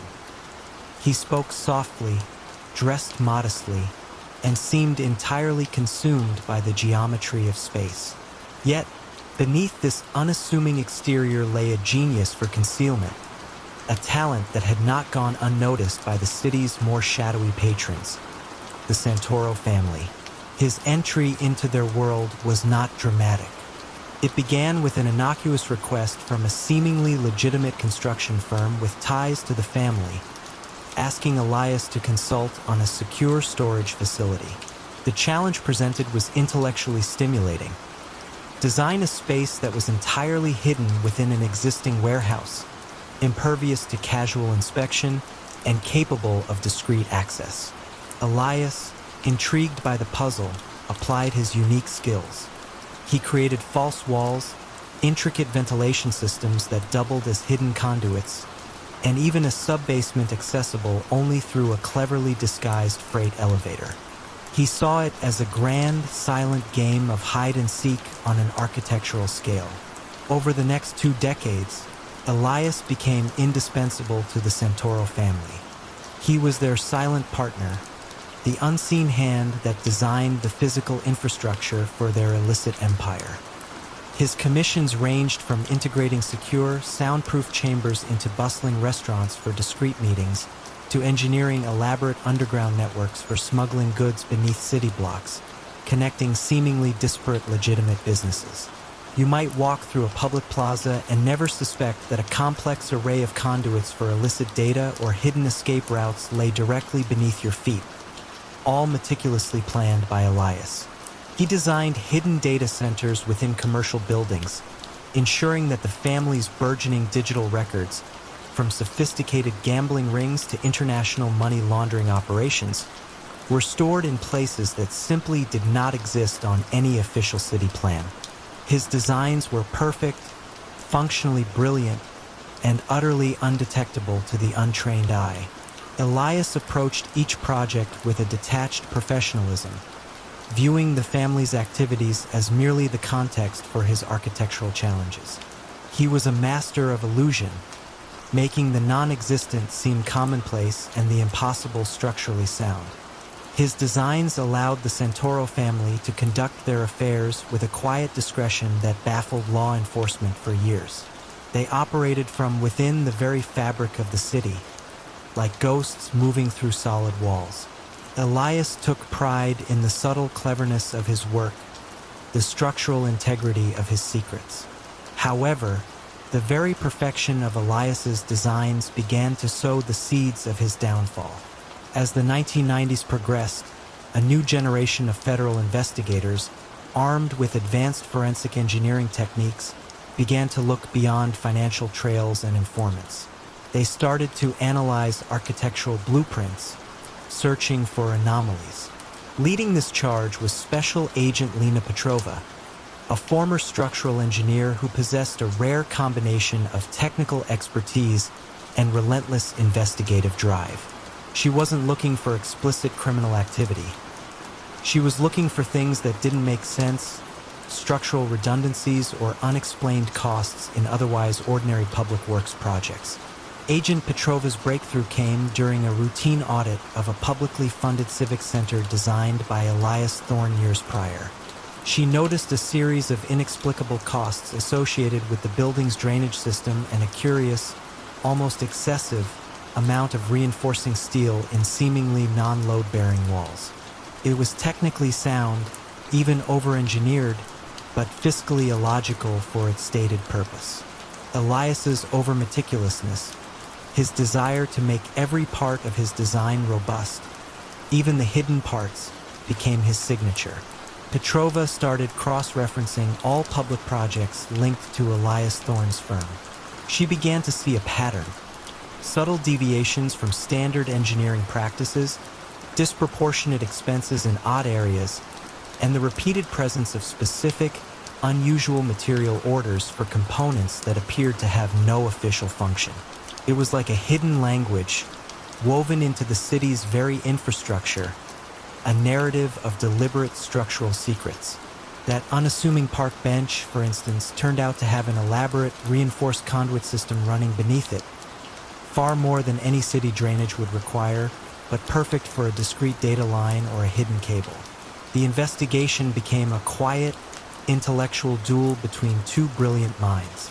Agent Petrova and her team meticulously mapped out Elias's hidden architectural signatures across dozens of buildings. They used advanced ground-penetrating radar and thermal imaging, not to find crime scenes, but to find structural inconsistencies that pointed to concealed spaces. The final piece of the puzzle came not from a snitch or a raid, but from a quiet, almost poetic moment of discovery. Petrova's team, exploring the drainage system of the civic center based on Elias's peculiar blueprints, discovered a concealed access panel leading to a large, empty chamber beneath the building.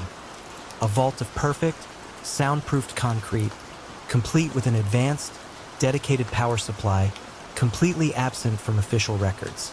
It was a space designed for something significant, something secret. When the federal agents finally approached Elias Thorne, he was in his office, poring over blueprints for a new civic library. They didn't burst in.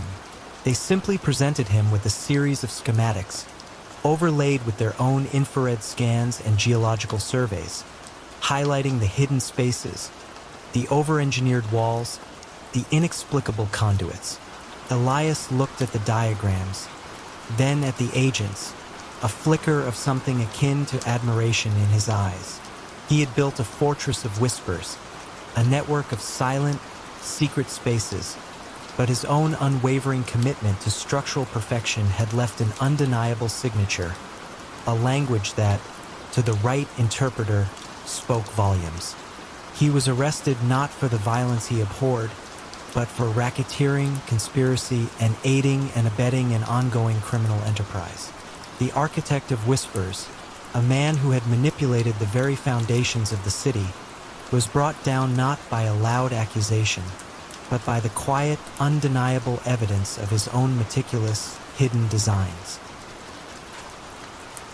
A sprawling industrial city in the American Midwest of the 1990s, a monumental project to revitalize the waterfront, promising thousands of jobs and a gleaming new skyline, became an economic black hole, bleeding billions of dollars and years of delays from public funds. How did Leo Giancarlo, the revered head of the city's most powerful construction and transportation unions, orchestrate such a monumental drain on public resources while maintaining an iron grip on the city's blue-collar workforce? And what quiet act of defiance finally exposed his meticulously built empire of influence? Leo Giancarlo was no traditional mob boss with a penchant for flashy suits and backroom beatings. Instead, he was a pillar of the community, a man whose public persona was meticulously crafted around the image of a tireless advocate for the working man. His speeches at union halls were legendary, filled with populist rhetoric and promises of good wages and secure futures. Yet, beneath this veneer of benevolent leadership lay a sophisticated, almost invisible network of control. Leo understood that the true power in a city wasn't in controlling illegal gambling, but in controlling the very arteries of its commerce. The flow of labor, the allocation of contracts, and the quiet approval of every major construction project. His office, located in a modest building downtown, was more a political campaign headquarters than a criminal lair. There were no armed guards, only a steady stream of local politicians, city planners, and even rival developers, all seeking an audience. Leo didn't issue threats, he simply controlled access. If a developer wanted a project to proceed smoothly, free from crippling strikes or unexpected delays, they quietly understood that certain subcontractors, often shell companies owned by Leo's silent partners, would need to be utilized. If a politician wanted union support for their election campaign, they knew Leo could deliver the votes, provided certain city contracts found their way to favored entities, inflating costs through phantom workers and over-invoiced materials. His method was a soft coercion, a gentle but firm grip on the city's economic throat. Leo's greatest asset was the unwavering loyalty of his union members. He ensured jobs, steady work, and seemingly good wages, even if a portion of their earned money subtly vanished into the complex web of inflated project costs and union dues. He kept them insulated from the rougher edges of the city's underworld, preferring the quiet hum of construction sites to the loud, attention-grabbing violence of street crime. You could say he was a master conductor, leading an orchestra of labor and capital, all playing to his silent score. For nearly 2 decades, Leo's system was virtually unassailable. Law enforcement, accustomed to chasing obvious racketeers, struggled to find a crime in the labyrinth of legitimate contracts, collective bargaining agreements, and campaign donations. Every transaction on paper appeared above board, albeit inefficiently managed. Any complaints from disgruntled contractors or city officials were quietly stifled, often through the subtle leverage of a politician's hidden indiscretion or a business owner's quiet tax irregularities, meticulously cataloged in Leo's private, unwritten archives. He ensured everyone got just enough to keep quiet, a delicate balancing act of appeasement and control.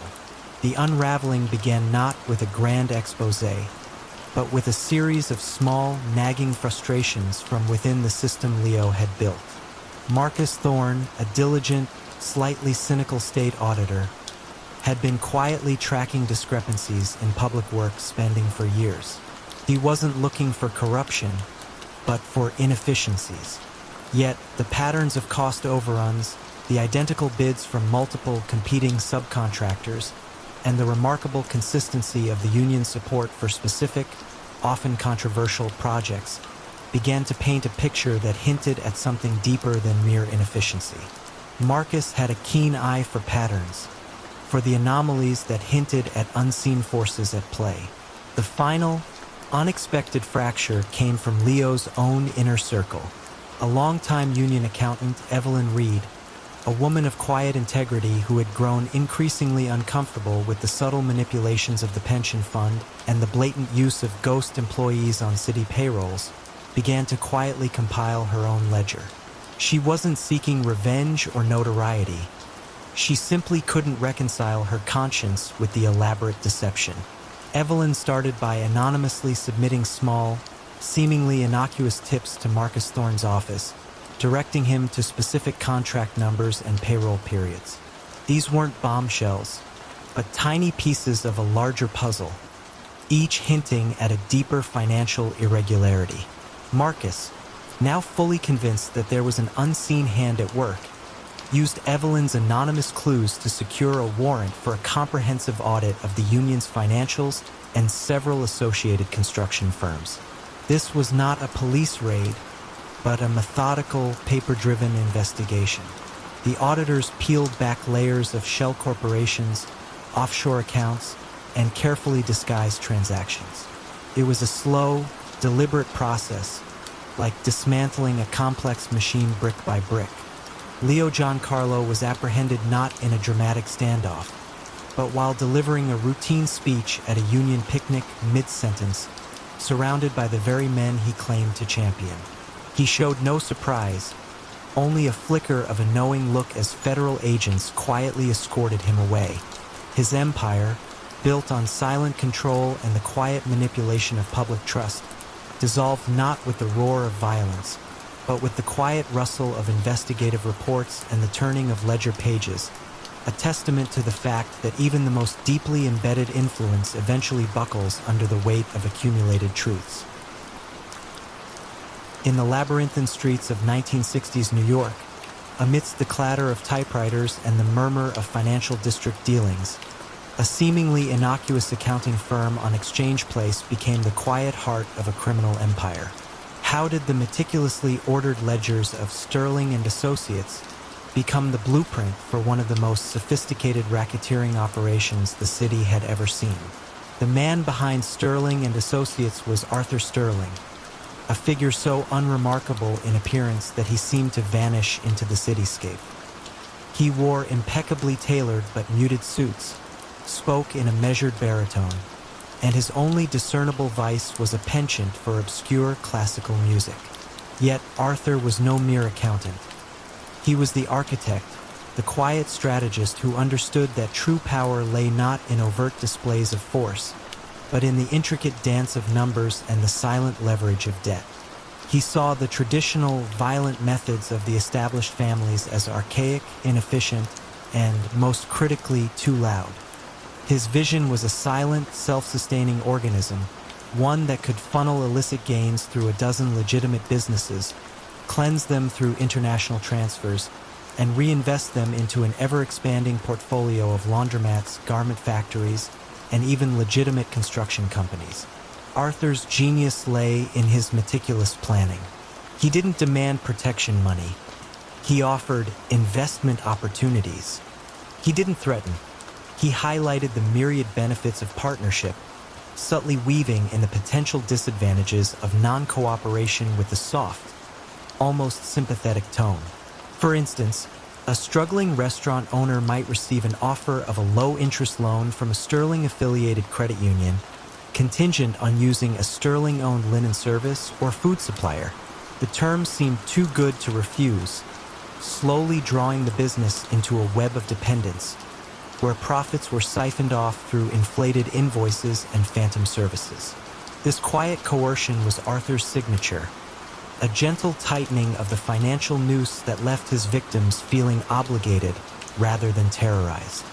His methods were largely invisible to law enforcement for years. Detectives, accustomed to tracing blood trails and obvious extortions, struggled to connect the dots of seemingly legitimate business transactions. Arthur, for his part, maintained a life of almost monastic discipline. His office was Spartan, his home understated, and his social life non-existent beyond carefully curated charitable events designed to bolster his public image as a philanthropic financial wizard. His consigliere was not a hulking enforcer, but a retired, sharp-witted tax attorney named Eleanor Vance, whose keen legal mind could find loopholes in any regulation and whose loyalty to Arthur was absolute, forged not by fear, but by a shared intellectual appreciation for the art of the subtle game. The unraveling began not with a sudden raid, but with a seemingly insignificant detail unearthed by a tenacious IRS agent named Patricia "Pat" Chin. Pat wasn't looking for mafiosi.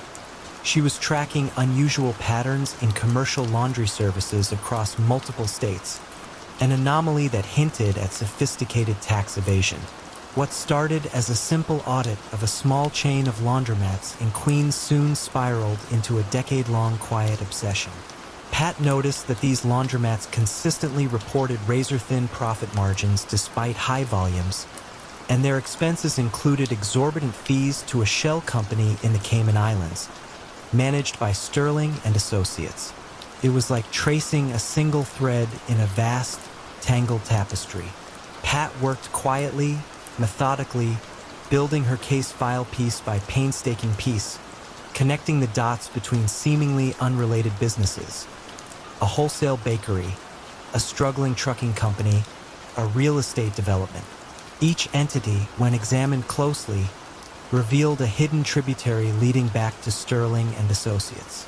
She developed an almost intuitive understanding of Arthur's methods, appreciating the elegant, almost artistic nature of his financial architecture, even as she sought to dismantle it.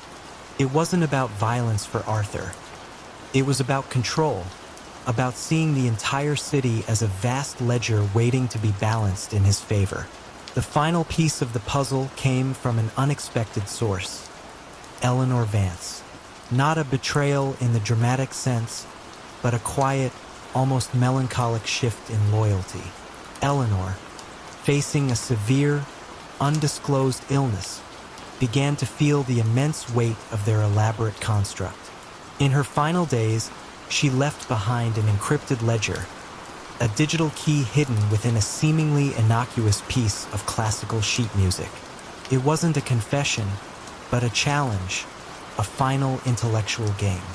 When Pat Chun, guided by an anonymous tip about Eleanor's death and an obscure passion for a rare Chopin nocturne, finally unlocked it, the full, chilling scope of Arthur Sterling's financial empire was laid bare. The subsequent arrests were quiet, almost anticlimactic. Arthur Sterling, apprehended in his office, offered no resistance. He simply adjusted his glasses and asked if he could complete the column he was working on before being escorted away. His empire, built on the unseen flows of money and the quiet leverage of debt, dissolved not with a bang, but with the quiet rustle of paper and the turning of digital pages, a testament to the fact that even the most meticulously constructed shadows eventually yield to the light. In the sun-drenched, ancient heart of Palermo, where whispers carried more weight than shouts, Isabella Bella Ricci wasn't a capo, nor did she carry a weapon. Yet she held more silent power than many men twice her size in the notoriously secretive Rossi family. How did a woman whose only tools were a keen mind and an encyclopedic memory come to possess the most dangerous leverage in the family? And what would it cost her when that knowledge became a threat? Isabella was an anomaly. In a world defined by a strict code of masculine dominance, she moved with an almost ethereal grace, her presence rarely noticed, yet her influence undeniable. She was the family's archivist, a quiet, almost scholarly woman whose office, tucked away behind a bustling, legitimate import-export business, was a sanctuary of meticulously organized files, each containing a secret, a vulnerability, a debt owed. She didn't extort directly. She merely recorded. Her tools were not intimidation, but observation and an uncanny ability to connect seemingly disparate pieces of information. A senator's mistress, a judge's gambling habit, a rival family's financial vulnerabilities, even indiscretions within the Rossi family itself, all were cataloged with dispassionate precision. You could say she was the family's quiet, living memory, the one who truly knew where all the bodies, metaphorical or otherwise, were buried.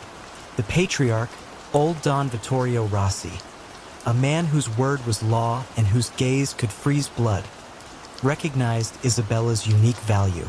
He understood that in a changing world, information was becoming more potent than brute force. While his men handled the traditional rackets, Isabella provided the strategic intelligence that allowed the family to navigate treacherous political landscapes, avoid unforeseen pitfalls, and subtly expand their influence. She became his quiet confidant, the only person he trusted with the unvarnished truth of their operations and the hidden weaknesses of their adversaries. She would sit, often for hours, listening to his monologues, interjecting only with precise, insightful questions that would guide his thinking, refining his strategies before they were even fully formed. Her influence grew subtly, like a vine intertwining with ancient stone.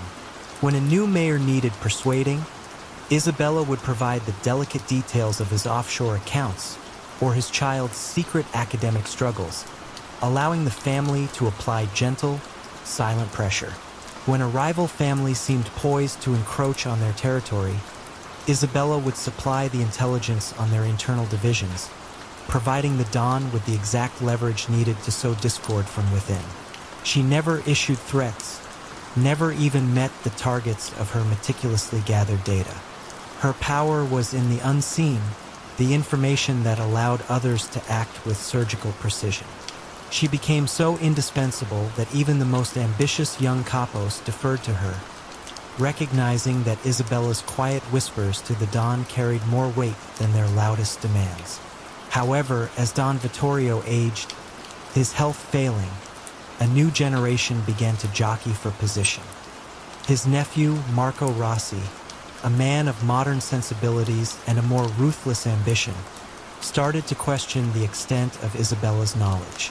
He saw her comprehensive archives not as an asset, but as a liability. If Isabella knew everything, then she held a power that transcended the family hierarchy, a silent weapon that could dismantle them from within if it ever fell into the wrong hands, or if she chose to wield it herself. The quiet admiration turned into a creeping unease, then a calculated suspicion. The question wasn't if Isabella's influence would be curbed, but how. The unraveling began with a series of subtle maneuvers. Marco, alongside a few ambitious peers, started to isolate Isabella, subtly undermining her access to new information. Files would go missing from her network, communications would be routed elsewhere, and her once constant consultations with the ailing Dawn became less frequent, then ceased altogether. She felt the chill, a tightening of the invisible net around her. She wasn't outwardly threatened. Instead, she was slowly being rendered irrelevant, her knowledge becoming a historical archive rather than a live, actionable threat. But Isabella, ever the meticulous planner, had anticipated this shift. Her reliance on physical files was a carefully cultivated deception. For years, Isabella had been creating a digital mirror of her most sensitive information, encrypted and spread across multiple, seemingly innocuous online accounts and obscure databases, each piece a shard of a larger truth.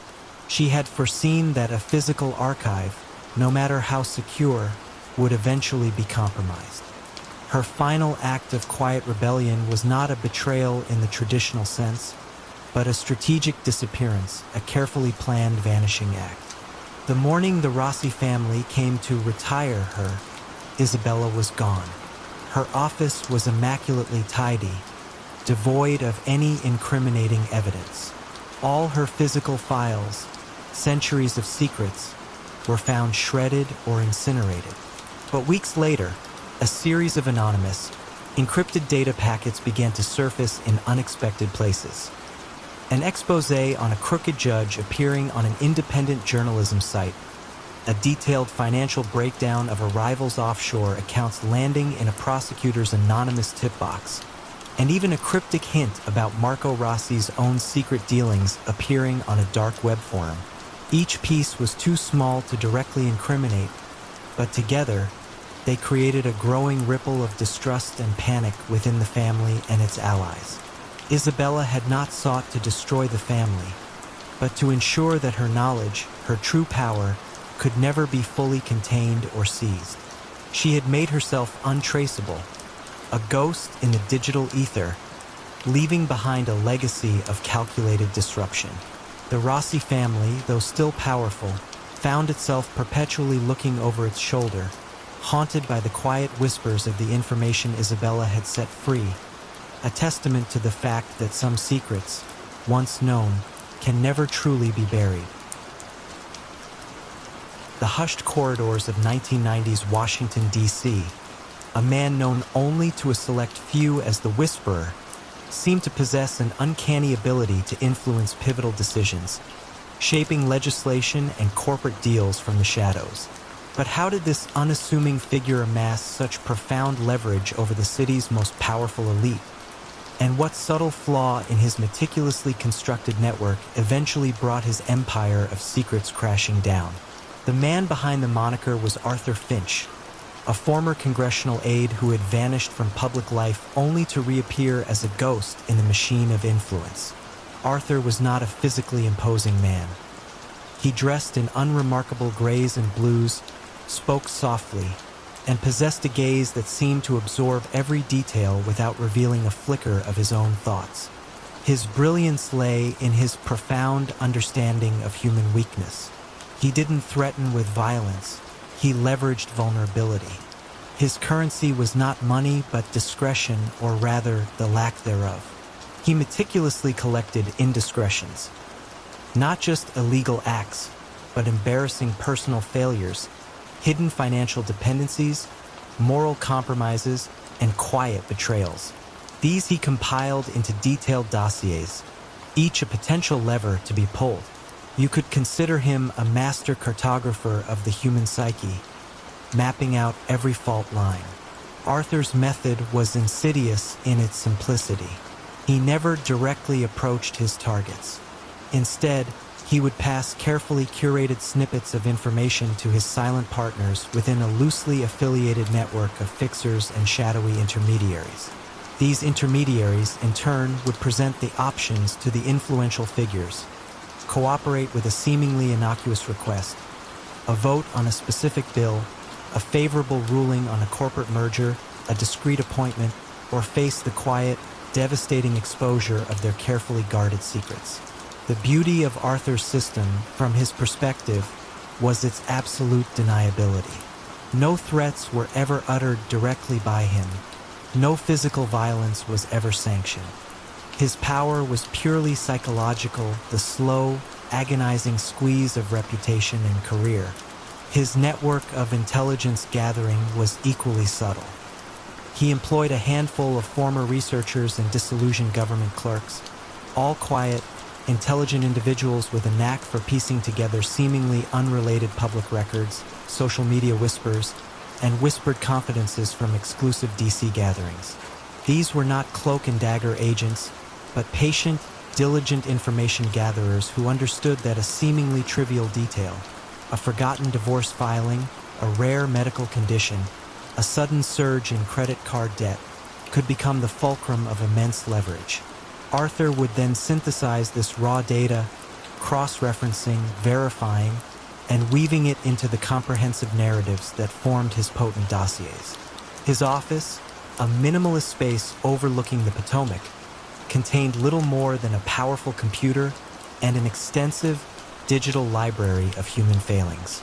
For years, Arthur operated with near impunity. His information was always precise, his timing impeccable. He successfully orchestrated the passage of corporate-friendly legislation, influenced judicial appointments, and even subtly shifted the narrative on major international trade agreements. He was the quiet, unseen hand guiding the puppet strings of power, a vital asset to the organized crime elements who profited from the outcomes of his manipulations. The tension for those caught in his web was a silent, internal scream, the constant fear of exposure. No one dared speak of the whisperer aloud, lest they invite his unseen scrutiny. The unraveling began not with an external threat, but with an internal crack in Arthur's perfect system, an unforeseen act of human integrity. One of his targets was Ambassador Evelyn Hayes, a career diplomat known for her unwavering ethical compass, a woman whose hidden past involved a painful family secret that, if revealed, would destroy her meticulously built career. Arthur's network presented her with an ultimatum: either push for a controversial trade deal that would heavily benefit a specific shadowy consortium, or her secret would be quietly leaked to a hungry press.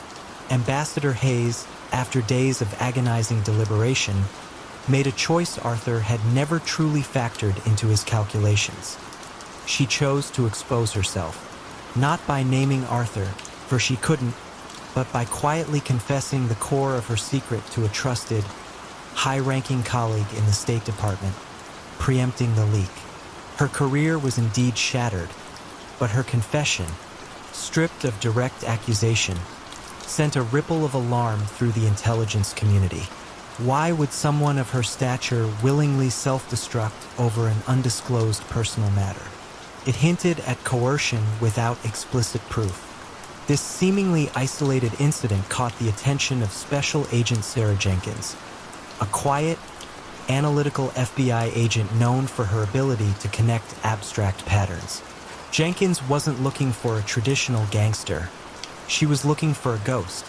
She noticed a series of similar, seemingly unrelated, self-inflicted career implosions across Washington, all involving individuals with seemingly unassailable reputations. They all had one common thread: a period of intense, uncharacteristic pressure before their fall, and none had ever named an explicit blackmailer. Jenkins began to investigate not the victims but the information itself, how it was obtained, how it was used, and, most crucially, the unseen connections between the seemingly disparate cases. Her investigation led her down a rabbit hole of data analysis. She traced subtle digital fingerprints, cross-referenced obscure public records, and identified a pattern of meticulously scrubbed online activity that consistently preceded these self-implosions. The trail of digital breadcrumbs, faint as they were, eventually led to Arthur Finch's unassuming IP address. He was apprehended not in a dramatic chase, but sitting at his desk, meticulously organizing his latest dossier. He merely looked up, a faint, almost intellectual curiosity in his eyes as he recognized the methodical precision of Agent Jenkins's work. His empire, built on the unseen leverage of human weakness, dissolved not with a roar, but with the quiet click of a handcuff, a testament to the fact that even the most perfectly constructed web of secrets can be unraveled by a single, unforeseen act of integrity. He wasn't a man of muscle or overt threats, yet Robert "Bobby" Vance held more sway over the city's powerful and corrupt than any enforcer. His weapon was information, meticulously gathered secrets that bought compliance with a mere whisper, but who eventually held a secret that could dismantle the quiet empire of the man who knew everything. In the humid, smoke-filled backrooms of Chicago in the 1950s, amidst the clinking of glasses and the hushed deals, Robert Vance moved like a ghost. He was impeccably dressed, always with a faint scent of expensive cologne and a gaze that seemed to miss nothing.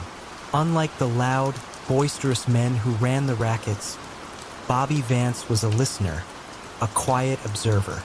He was a lawyer by trade, a brilliant legal mind who seemed more interested in the intricate dance of human weakness than the letter of the law. His real genius lay in his ability to collect. Not money, not art, but favors. Specifically, incriminating favors. He knew which judges had gambling debts, which politicians had secret mistresses, which business owners were skimming off the top, and which union bosses had blood on their hands. Bobby's rise was not through violence, but through indispensability. When a city councilman found himself in a difficult bind over a zoning dispute, Bobby provided the perfect, anonymous solution.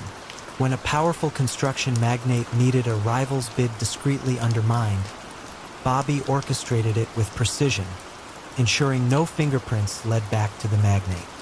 His services weren't cheap, but they were effective, and more importantly, they came with a subtle, unspoken understanding. A debt was incurred, a favor given, a favor owed, and Bobby Vance never forgot a favor. He kept meticulous, coded notes in a fireproof safe, a labyrinthine ledger of human failings that became his ultimate leverage. His power was psychological. He rarely needed to explicitly threaten anyone. A gentle reminder, a well-placed suggestion that certain information might find its way to unintended audiences, was usually enough. You could feel the weight of his knowledge, an invisible hand guiding decisions, shaping outcomes, all without a single raised voice or a spilled drop of blood. This was the quiet art of soft coercion, a system Bobby perfected until the city itself seemed to operate on his subtle directives. He was the architect behind the scenes, ensuring the family's interests were always served, their illicit profits protected and laundered through seemingly legitimate ventures, from waste management contracts to lucrative import-export businesses. He streamlined their racketeering, making it so efficient, so smoothly integrated into the city's legitimate economy that it became almost invisible. But the very strength of his system, its reliance on secrets, was also its greatest vulnerability. Bobby Vance was so consumed by collecting others' weaknesses that he neglected his own. His meticulous nature extended to every aspect of his life, save one: a deep, almost compulsive need for control. And within that need, there was a personal secret he guarded with ferocity. A hidden family, a quiet existence outside the city he commanded, far from the shadows and whispers. A wife and child he visited only sporadically, convinced their isolation protected them from his world. The shift in the underworld came not from federal agents, but from within. A new generation, more brutal, less patient, began to rise. They saw Bobby's methods as slow, inefficient. One particularly ambitious young capo, Vincenzo "Vinny" Russo, believed in direct action, not quiet manipulation. Vinny resented Bobby's unseen power, his ability to dictate terms without ever getting his hands dirty. He sought to dismantle Bobby's influence, but understood that a direct confrontation would be foolish. He needed a different approach. Vinny began his campaign by subtly disrupting Bobby's carefully constructed network. A favor Bobby had promised a judge was unexpectedly thwarted by Vinny's men. A politician Bobby was leveraging suddenly found a new, more terrifying patron. Slowly, almost imperceptibly, the strings Bobby pulled began to fray. But these were mere skirmishes. Vinny's true genius lay in identifying Bobby's Achilles heel: his absolute control over information. Vinny assigned one of his most cunning and patient lieutenants, a man named Leo, to the task of finding Bobby's secret. Leo didn't look for financial crimes or illicit dealings. He looked for a pattern in Bobby's perfectly unpredictable life, a single recurring deviation from his meticulous schedule. He discovered the quiet trips out of the city, the discreet visits to a suburban house miles away, a place where Bobby Vance was not the all-powerful collector of favors, but simply Robert, a husband and father. The unraveling was quiet, methodical, and devastatingly precise. Vinny never touched Bobby's family. He didn't need to.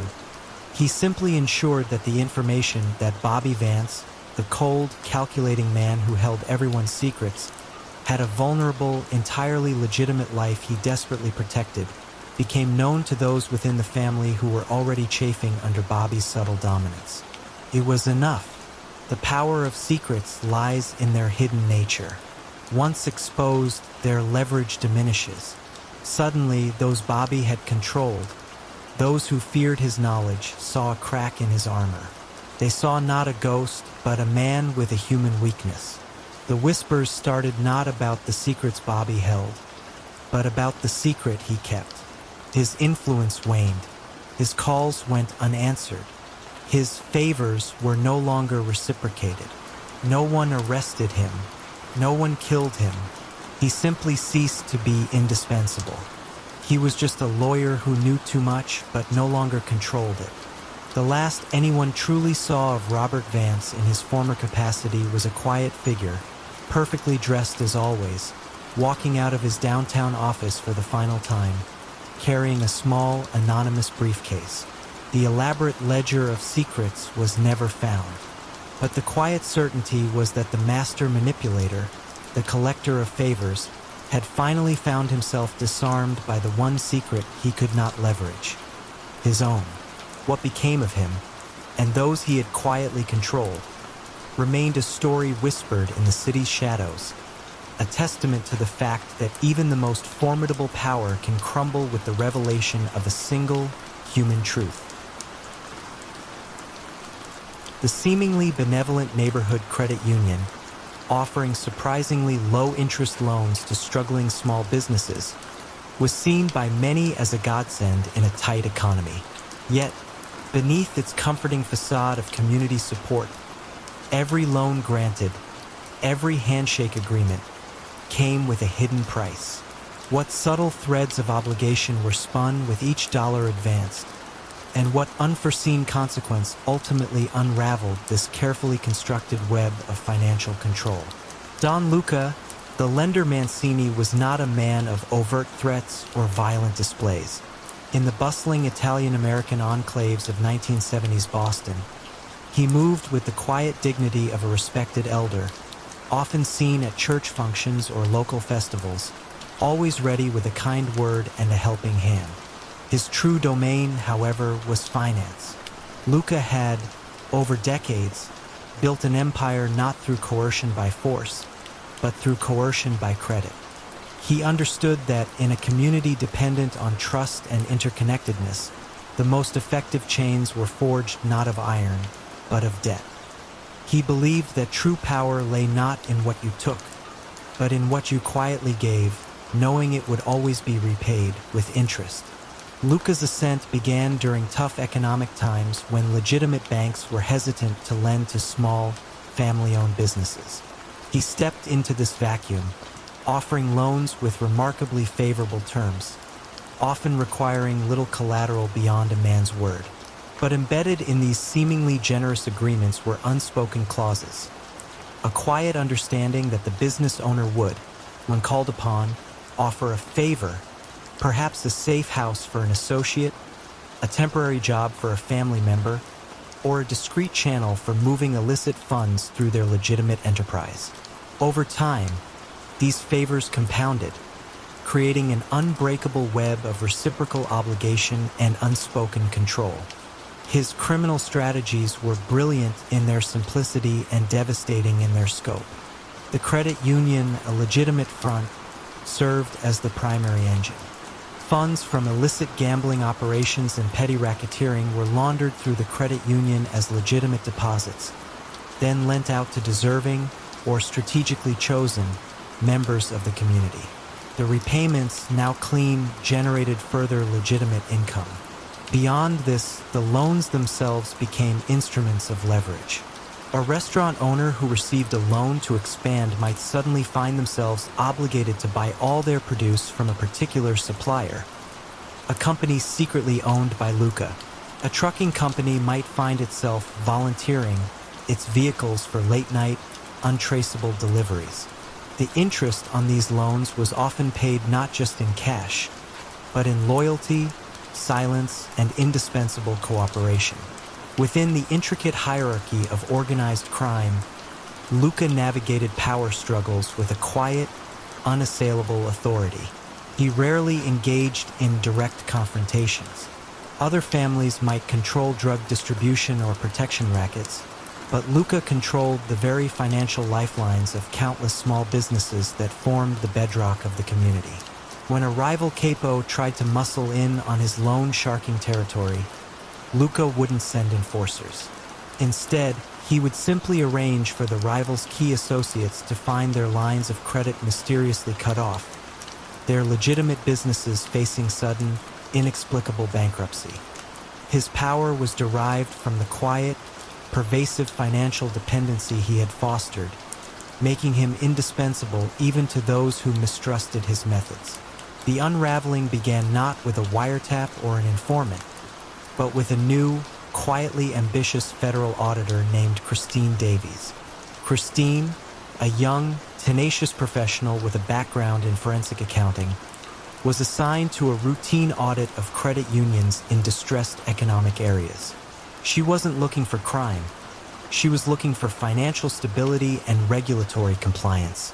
Could it be that the very generosity Luca extended would, when viewed through the cold lens of data, expose his insidious control? Christine's initial audit flagged a peculiar anomaly. While the credit union's loan portfolio was remarkably healthy, with an unusually low default rate, the actual source of its capital seemed inconsistent. There were too many large, irregular cash deposits, often from individuals with no apparent connection to the community, and too many loans granted with remarkably lax collateral requirements, yet almost perfect repayment rates. This was the quiet hum of Luca's illicit financial engine. The crucial break came when Christine, delving deeper, began analyzing the patterns of the loans. She noticed that certain businesses, consistently granted these highly favorable loans, also consistently made large, periodic payments to a small network of seemingly unrelated consulting firms or services providers. These payments were never for explicit interest, but for vague advisory fees or risk management services. When she cross-referenced these firms with public records, she discovered they were all ultimately owned by shell corporations linked to Luca Mancini's extended family. The final, undeniable piece of evidence was a meticulously kept, hidden ledger, anonymously leaked by a disillusioned former employee of the credit union. This ledger detailed not only the actual, hidden interest rates on the loans, but also the specific favors and illicit services each borrower was quietly obligated to provide. On a cold, gray morning in 1988, Don Luca, the lender Mancini, was arrested not for violence or drug trafficking, but for systemic racketeering, extensive loan sharking disguised as legitimate credit, and grand-scale money laundering. His empire, built on the quiet, indispensable act of providing financial aid, crumbled not under the weight of a violent assault, but under the relentless, methodical scrutiny of a meticulous auditor and the irrefutable truth of his own hidden books. The art of the quiet loan was finally exposed, revealing that sometimes the most profound forms of control are woven not with threats, but with the subtle threads of debt and unspoken obligation. In the glittering, neon-soaked nightlife of late 1970s Miami, Silas Vance was not merely a club owner. He was the city's arbiter of cool, a cultural tastemaker whose venues pulsed with the rhythm of power and illicit wealth. But how did the seemingly innocent allure of music and entertainment become the perfect veil for a vast money laundering operation? And what unexpected shift in the cultural currents eventually exposed the meticulously hidden underbelly of his empire? Silas, the Maestro Vance, was a connoisseur of vibes. He understood that true influence wasn't about intimidation, but about aspiration. His flagship club, the Velvet Note, was a dazzling beacon, a place where disco balls spun dreams and every beat resonated with a promise of escape. From there, he expanded, acquiring more venues, launching a boutique record label, and even investing in talent management agencies. On the surface, Silas was a legitimate success story, a philanthropic patron of the arts, frequently seen at charity galas, always impeccably dressed, with a smile that could disarm a hostile critic. Yet, the pulsating heart of his empire beat to a different rhythm, the quiet, ceaseless hum of laundered money. Silas's genius lay in his ability to perfectly blend the illicit with the legitimate. Crime families, drawn to his sophisticated operation, funneled their cash through his venues. They weren't interested in owning clubs. They wanted the wash. Millions flowed through inflated artist contracts for phantom acts, ghost employees on padded payrolls, over-invoiced sound equipment, and liquor licenses bought at exorbitant prices from shell companies. Profits from protection rackets, narcotics, and illegal gambling were funneled into these seemingly legitimate enterprises, emerging as clean, taxable income. Silas didn't need to threaten. He simply offered a discreet, highly efficient service that made dirty money sparkle. He maintained an image of artistic integrity, ensuring the music was always cutting edge, the ambience impeccable, and the experience unforgettable. This made his venues wildly popular, generating genuine revenue that further obscured the illicit flows. His influence was subtle but pervasive. Local politicians, eager for campaign donations and access to his high-profile guest lists, found themselves subtly swayed. Police chiefs enjoyed complimentary VIP access. Journalists received exclusive scoops or, conversely, found their investigations subtly redirected. Silas understood the value of soft power, of cultivating goodwill and making powerful people feel beholden to him through a web of favors and shared glamorous experiences. His office, a soundproofed sanctuary behind the main stage of the Velvet Note, was a minimalist space where the real business was conducted in hushed tones, the bass from the dance floor a distant, comforting thrum. For years, the system functioned flawlessly. The disco era roared, and the maestro's venues were its temples. But as the 1980s dawned, a subtle shift began. The infectious, rhythmic pulse of disco started to wane, replaced by the raw energy of new wave, the defiant beats of hip-hop, and the rebellious chords of punk rock.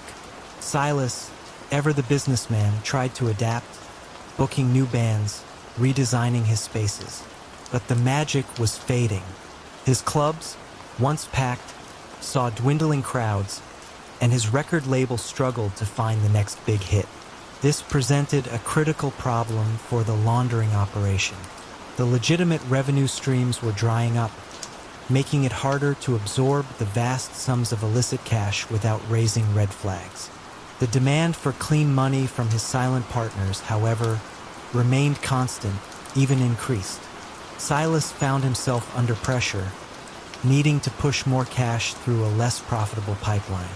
This led to desperation, to inflating numbers more aggressively, to less meticulous record-keeping.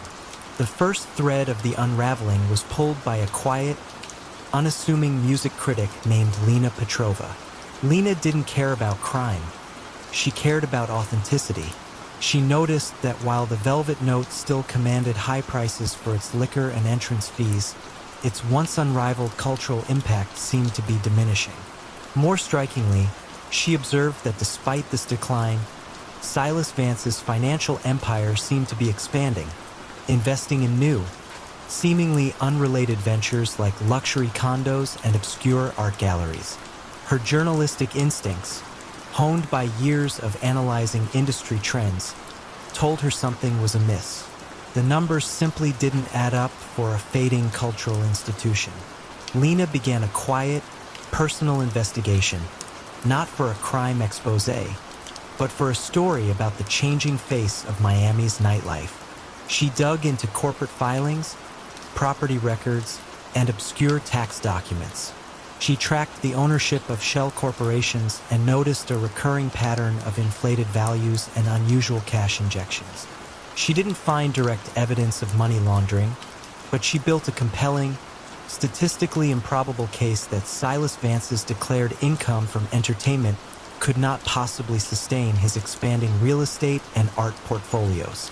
Her articles, published in an obscure but respected alternative weekly, didn't accuse him of crime, but subtly questioned the logic of his financial success amidst the cultural decline of his core business. These quiet questions, amplified by the increasing financial strain on Silas's operations, finally caught the attention of a meticulous IRS agent, Frank Marino. Marino had been tracking a specific, low-profile organized crime family for years, noting their sudden, inexplicable wealth and their consistent investment in high-end real estate through various anonymous entities. When Lena Petrova's articles pointed to Silas Vance as the common thread, Marino saw the missing piece of his own puzzle. He understood that the nightclubs weren't just a front.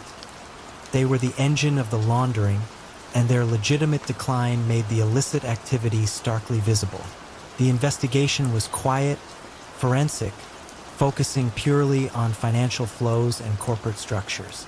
They didn't raid, they audited. They didn't arrest with fanfare.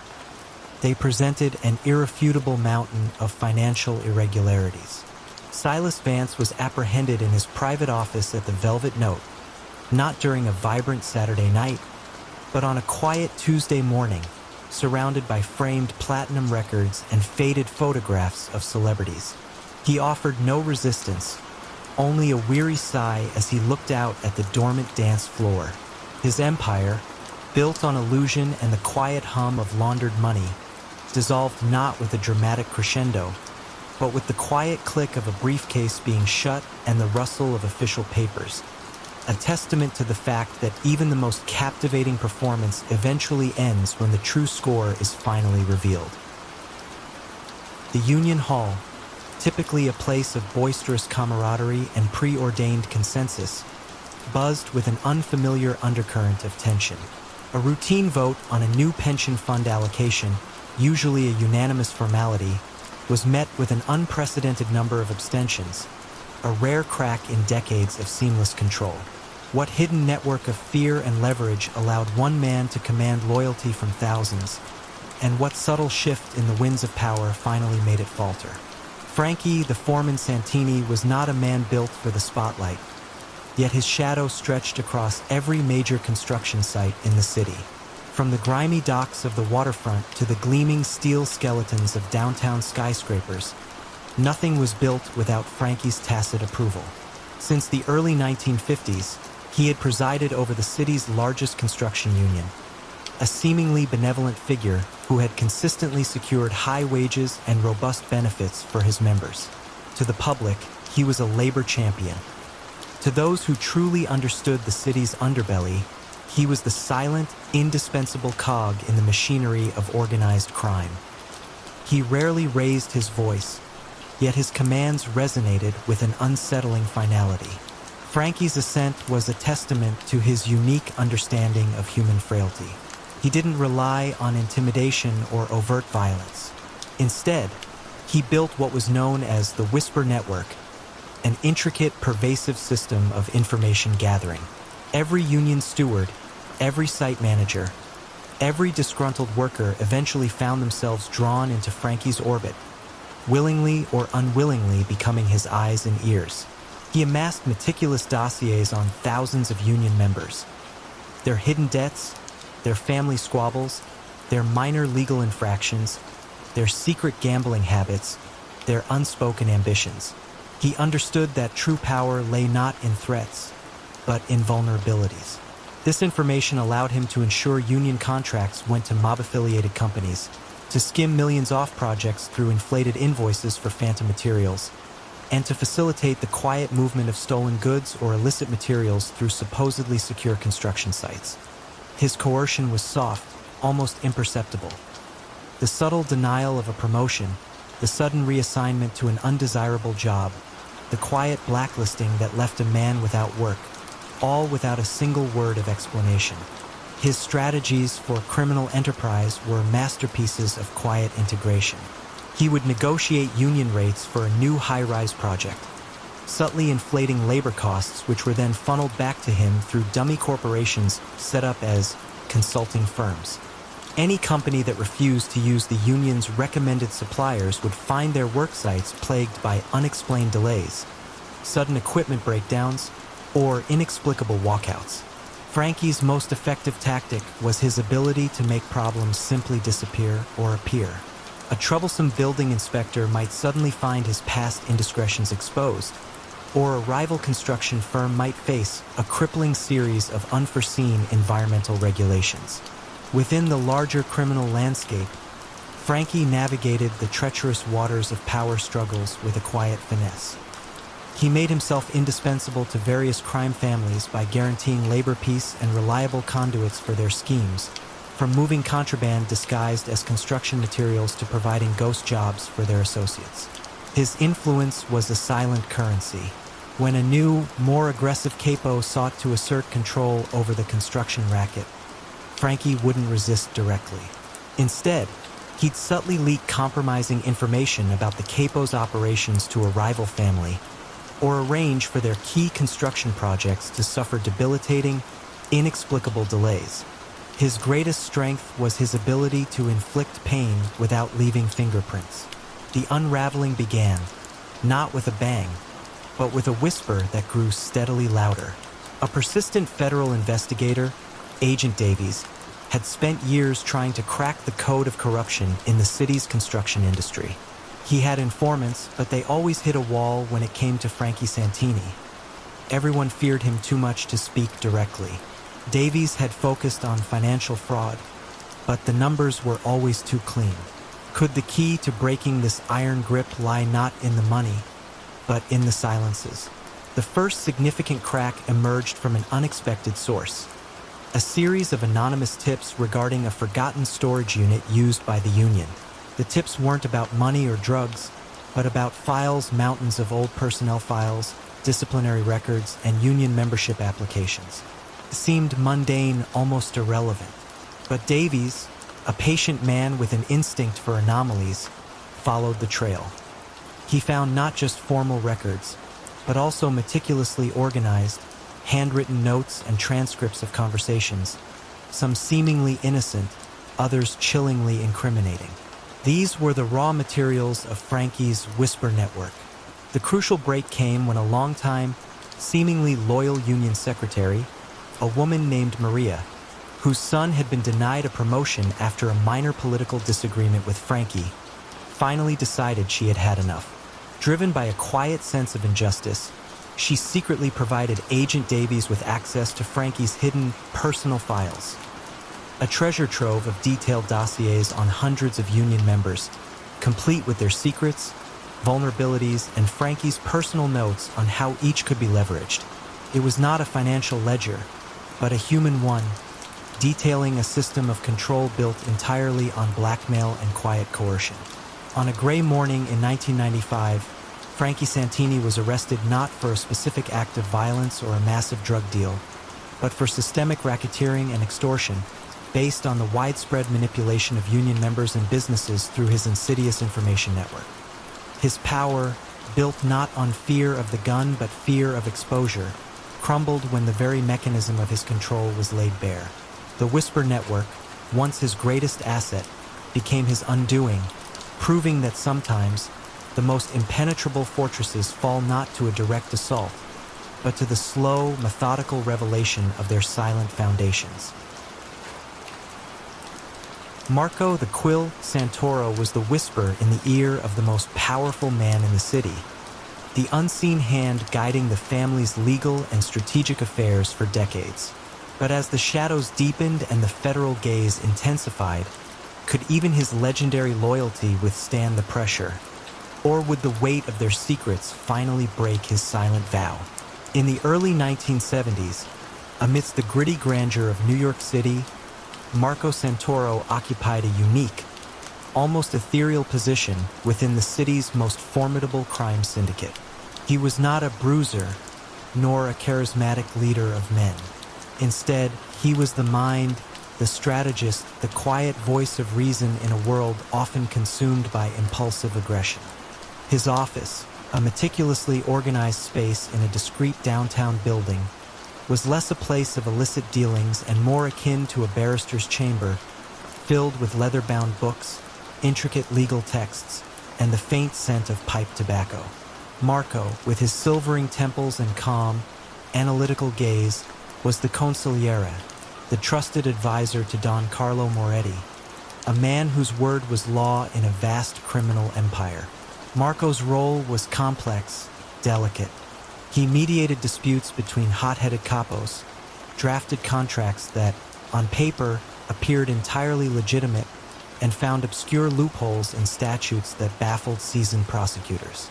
His greatest triumph, whispered among the family's inner circle, was his masterful orchestration of a vast urban renewal project that, while seemingly benefiting the city, siphoned millions through shell companies controlled by the family, laundered through construction firms and material suppliers.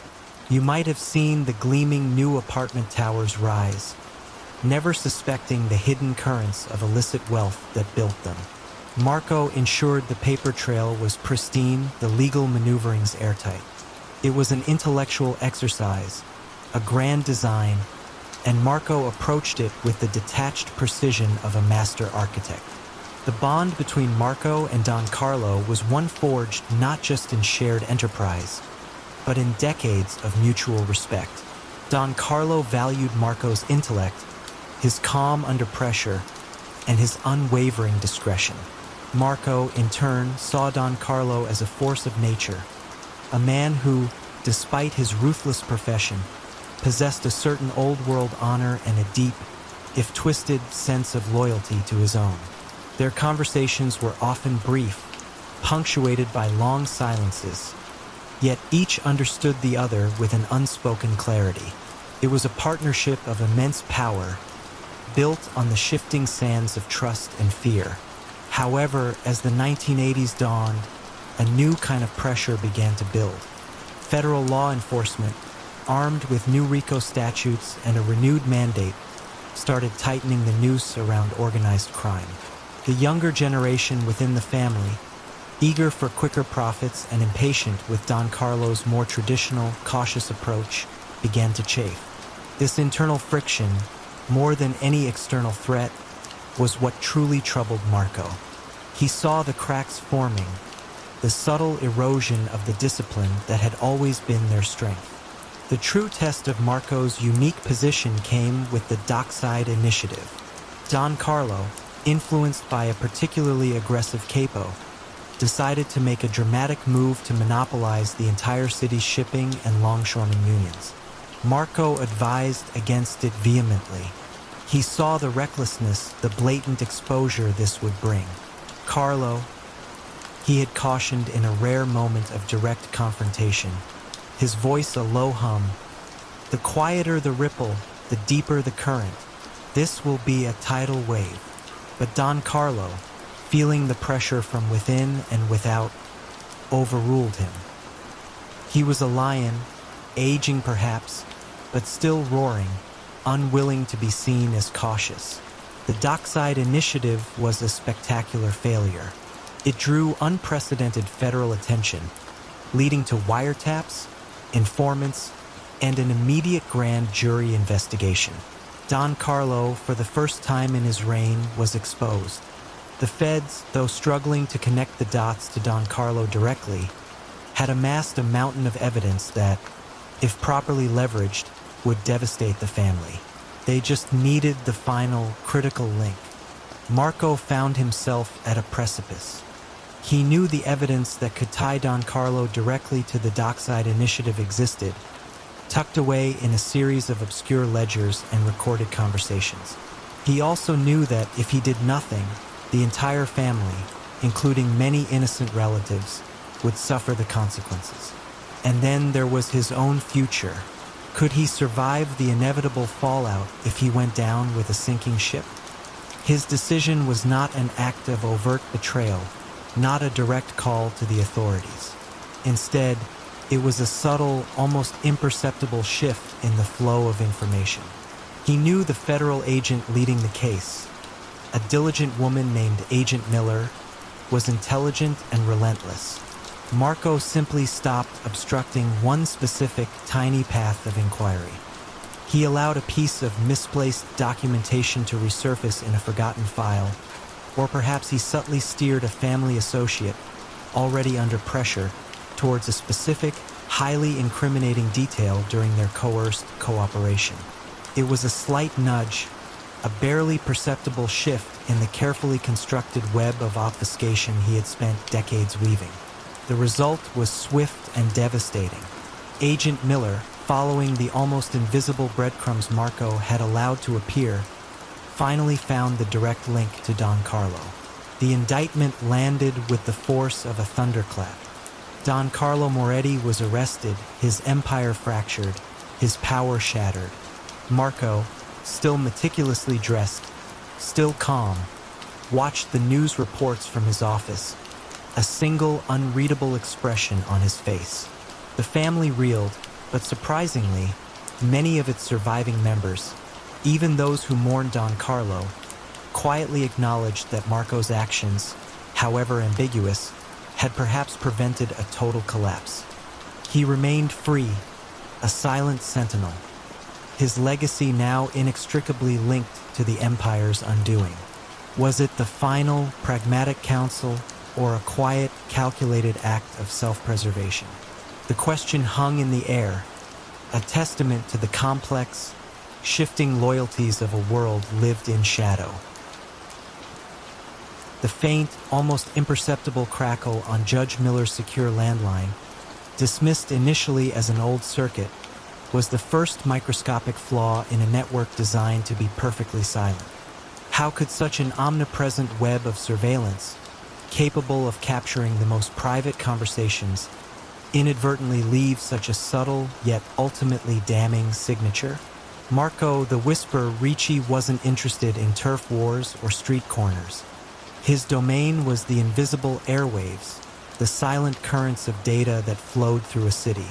In 1980s New York, while other men carved out territories with brute force, Marco, a withdrawn genius with a fascination for electronics, built an empire of information for the Bellafiore family. He had been a promising engineering student until a youthful indiscretion and a mountain of family debt left him vulnerable, drawing him into the orbit of Don Emilio Bellafiore, who recognized Marco's singular talent for making things disappear, not bodies, but secrets. Marco's rise was swift and silent. He transformed the Bellafiore family from a street-level operation into an information powerhouse. His lab, hidden behind the unassuming facade of an electronics repair shop in a bustling Queens neighborhood, was a trove of cutting-edge surveillance technology. He pioneered techniques for covert wiretapping, developing miniature listening devices that could be embedded almost anywhere, from rotary phones to the frames of executive portraits. He understood that if you controlled the flow of information, you controlled everything. His strategies were insidious in their elegance. He didn't need to threaten, he simply listened. Politicians found their past indiscretions whispered into the right ears. Business rivals discovered their strategic plans inexplicably leaked to competitors. Judges found their private lives subtly hinted at, their impartiality quietly compromised.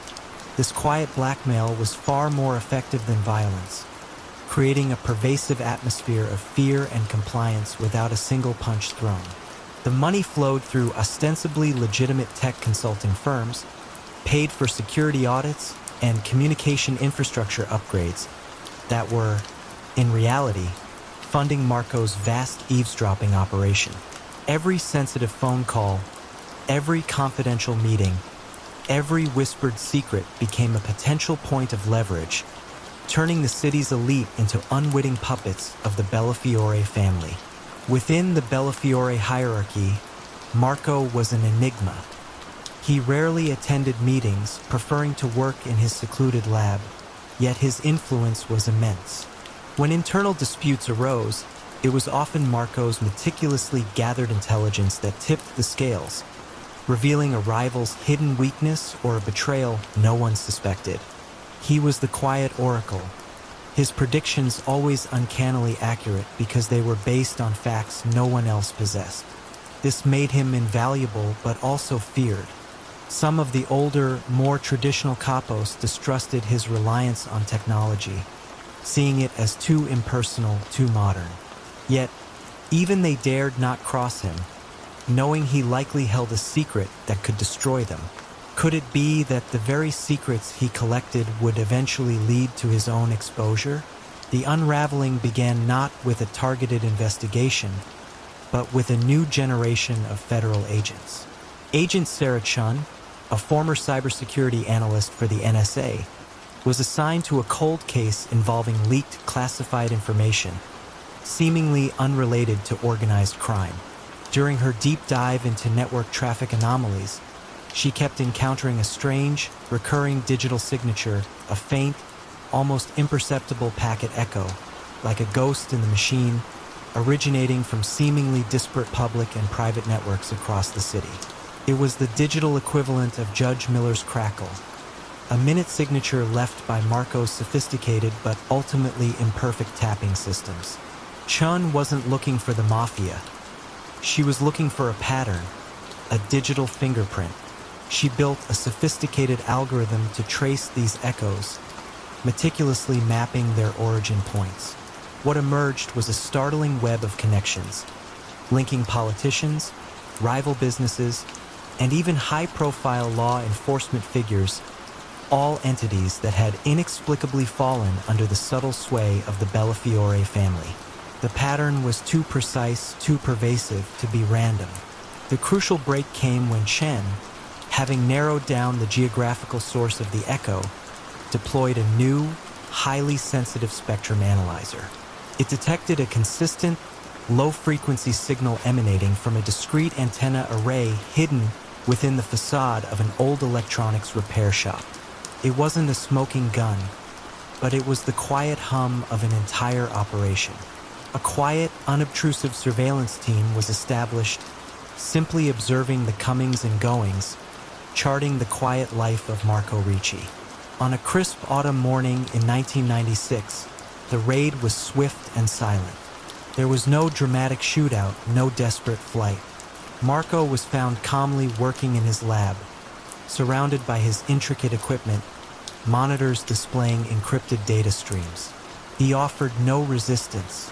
The charges were comprehensive: racketeering, illegal wiretapping, conspiracy, and privacy violations on an unprecedented scale.